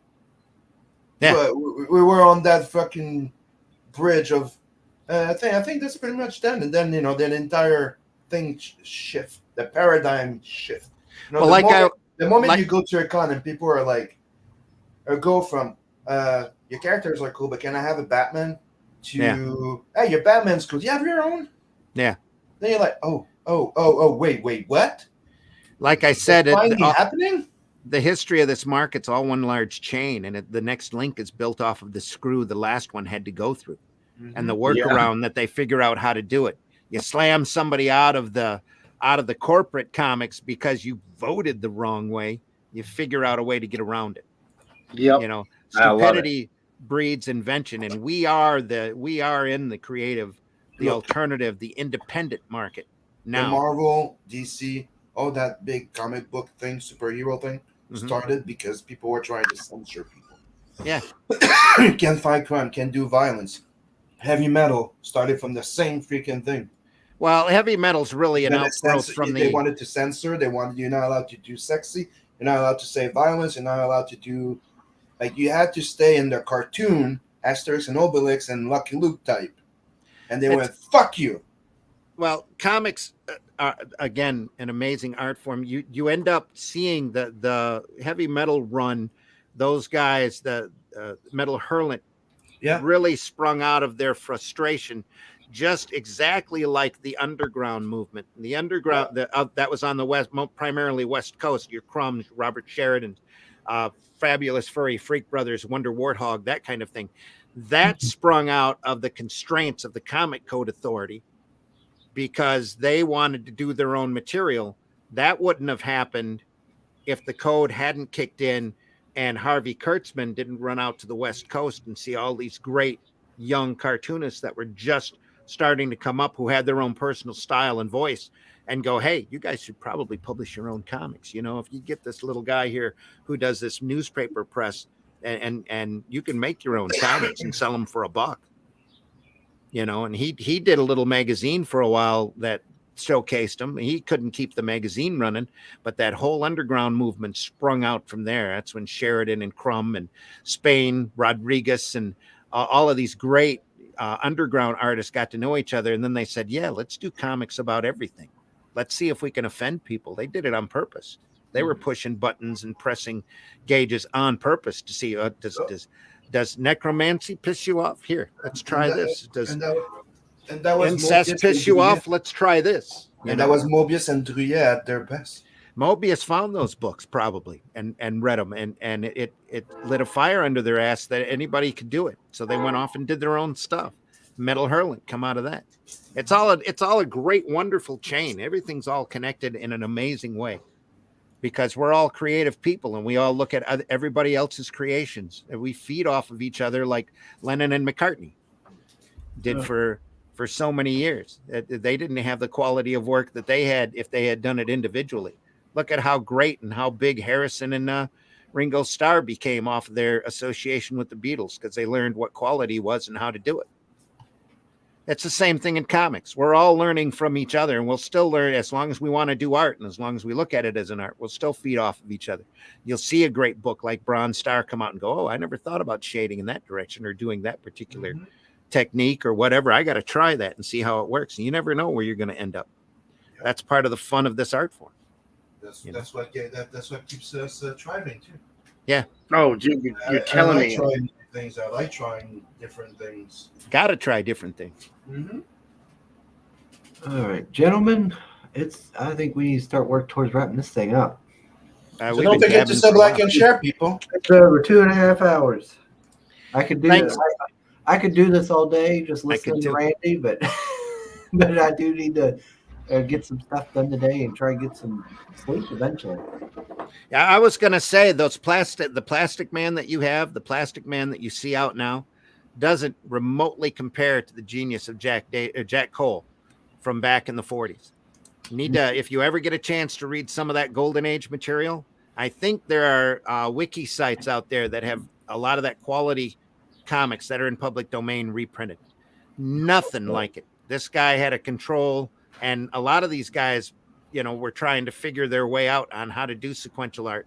But Jack Cole had an idea for composition that is amazing, and he used Plastic Man in so many different creative ways because he could do anything with that character. And a lot of the stories in there are just as ingenious as his art. So, yeah. If you get a chance, fund my comic, fundmycomic.com. Look for The Fool. Go over there and take a look. The Arrow Comics is going to have a regular campaign over there pretty soon where you can pick and choose the different books that you want to buy so that you can actually get a good deal on shipping by ordering a large amount. And there'll be discount codes and everything available there. The more books you buy, the lower your per unit cost will be too. So I can't recommend Fund My Comics enough. If you need it right away, hit arrowcomics.store as well. Everything that's available immediately is over at the store.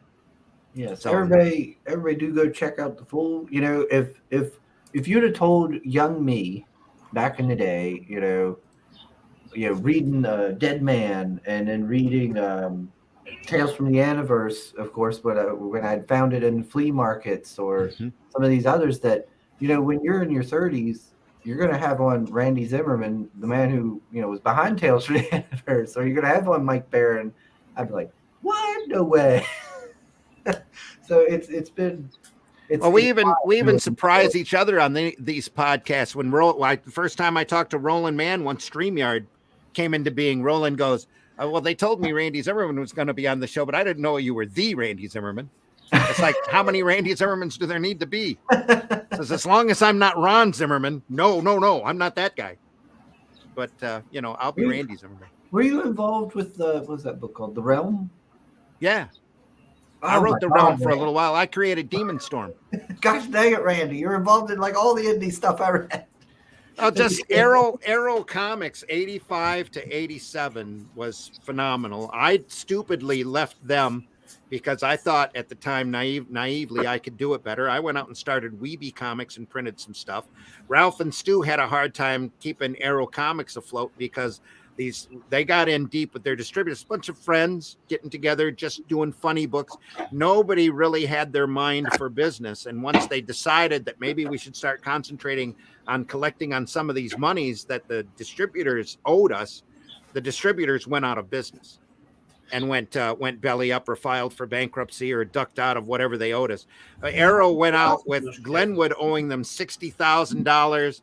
Sunrise Distributors, which became Platinum Studios over the longest time, gypped us out of 20 grand at the time in the 80s when 20 grand was a lot of money. Yeah, that's a lot of money in the 80s. A lot of money. And all of that money would have been turned back around, except for a small percentage for Arrow, back to the talent, because Arrow Comics was always a creator-owned company. We were out there with our own IPs before Image was.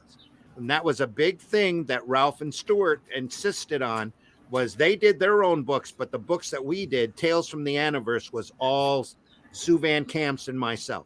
And we were in control of that property. We always had control of that property. We were able to take it wherever we wanted to. And we Sue decided to go on and start painting, and she had a really big career in doing magic cards and that. I wanted to keep doing comics, and I started self-publishing my own stuff. Arrow slowly got into so much financial trouble, they went out of business, and they gave the property, Ralph and Stu did, their ownership of the Realm and Dead World. They gave to Ralph and or not Ralph, but to Vince Locke and Guy Davis, who had worked on the book, in lieu of the fact, as an apology, that they didn't stay on top of the business like they should have. And they knew they didn't, and they felt really bad that they couldn't turn that capital back over to the talent that deserved it. So they took that. That's why Caliber ended up with Dead World in the Realm, was because Gary came in and he paid them like 10 grand or so for each of the properties, so that these guys could have money and survive, doing what they love. And, Guy Davis went on to do Sandman Mystery Theater and all sorts of stuff, and he's now doing production artwork with Guillermo del Toro. Everything that Guillermo does, you look at the end of those credits and Guy Davis's name is usually popping up there. And Vince is out still doing commercial work, and he's done every cover for Cannibal Corpse on their albums that they've ever done, I think. And that's all off of the work he used to do for Dead World, because it was gross and it was the type of work that they wanted for their covers. And he's done that ever since. He's done a lot of great commercial work and stuff over the years. Mark Bloodworth's the same way. But there's that Arrow, especially. That's why we're back doing Arrow Comics, is because it's all creator owned properties. You own your stuff. The people at Arrow print are the best competent professionals that we all mutually agree on have to be printed. It's not. I'm not the big wig at Arrow Comics. I'm the guy who's bringing Arrow Comics up for everyone else to take a look at. If you all want to be under our umbrella, send me stuff. And if Luke especially has turned into just a powerhouse out there trying to do or working on Fund My Comics, and it's turning into a big snowball running down that hill. Just amazing the type of response he's gotten. He is way ahead of where he projected the business to be at this point. And it's great. And the business, the art form needs it. And he's going to do the same thing with Iron Age distributors. He's going to take it and start offering independent books. He's not going to get every retailer out there, but he's going to go out there and appeal to them all and say, hey, you want to get books at a wholesale rate? Talk to us. Great books, entertaining books at a wholesale rate. Come and talk to us. Good stuff like the old comics you used to read. That's what we're out to do. Just out there to have fun, tell great stories, and do good work. So that's what Fool is about. The next book I got coming up is another colorization of a property I've been sitting on for decades. That's a girl who's born out of a test tube who can shoot chains with a hook on them out of the palms of her hand. And she has control over them. And the whole first issue is her escaping from the laboratory and getting out. And she's arguing with her creators over the PA system as she's going out and bloodily cutting her way through their security team in order just to be free. Well, who doesn't like a good Weapon X? There you are. Dude, for real. Only she's running around with strategic nudity and shooting chains all over the place, and guys are getting their heads squashed, and all. It's a great book. Anyway, nice. So we'll see that. I call it Alice in Chains. Nice. So she's getting ready to leave the laboratory, and they stop her. They get her attention. They say, "You don't even know who you are." Says, "You're leaving now. You have no identity. You don't even know who you are." She looks at the camera, and goes, "My name is Allison." She cuts the camera out and takes off running. I love it. It's a fun book. Sold. Where do I get my copy? Catch it on the campaign. That'll be out in a few months. As soon as I get, I don't want to do a campaign for it until I know for sure when I can get the print file to the printer. So that'll probably be within the next couple of months. As soon as I get the color pages in, I can show you a page if you want to see it. Because I am just head over heels with Patrick's coloring work. It's really, when you get a professional like this, you got to make sure you keep them as much as possible and keep them busy. Yeah. Oh, okay. So, I have to go. I have a call. I need to go. I need to go discuss with somebody. Okay. So don't forget to sub, like, and share. People, go check out Randy Zimmerman's project. He's a great guy and has always been around. I can hold off. Well, and you'll see it eventually. I promise you. We'll see it soon. So yeah, thank you so much. Yeah. So thanks everybody for joining us, and we'll see y'all later. Thanks for having me on. Thanks everybody. We'll see you.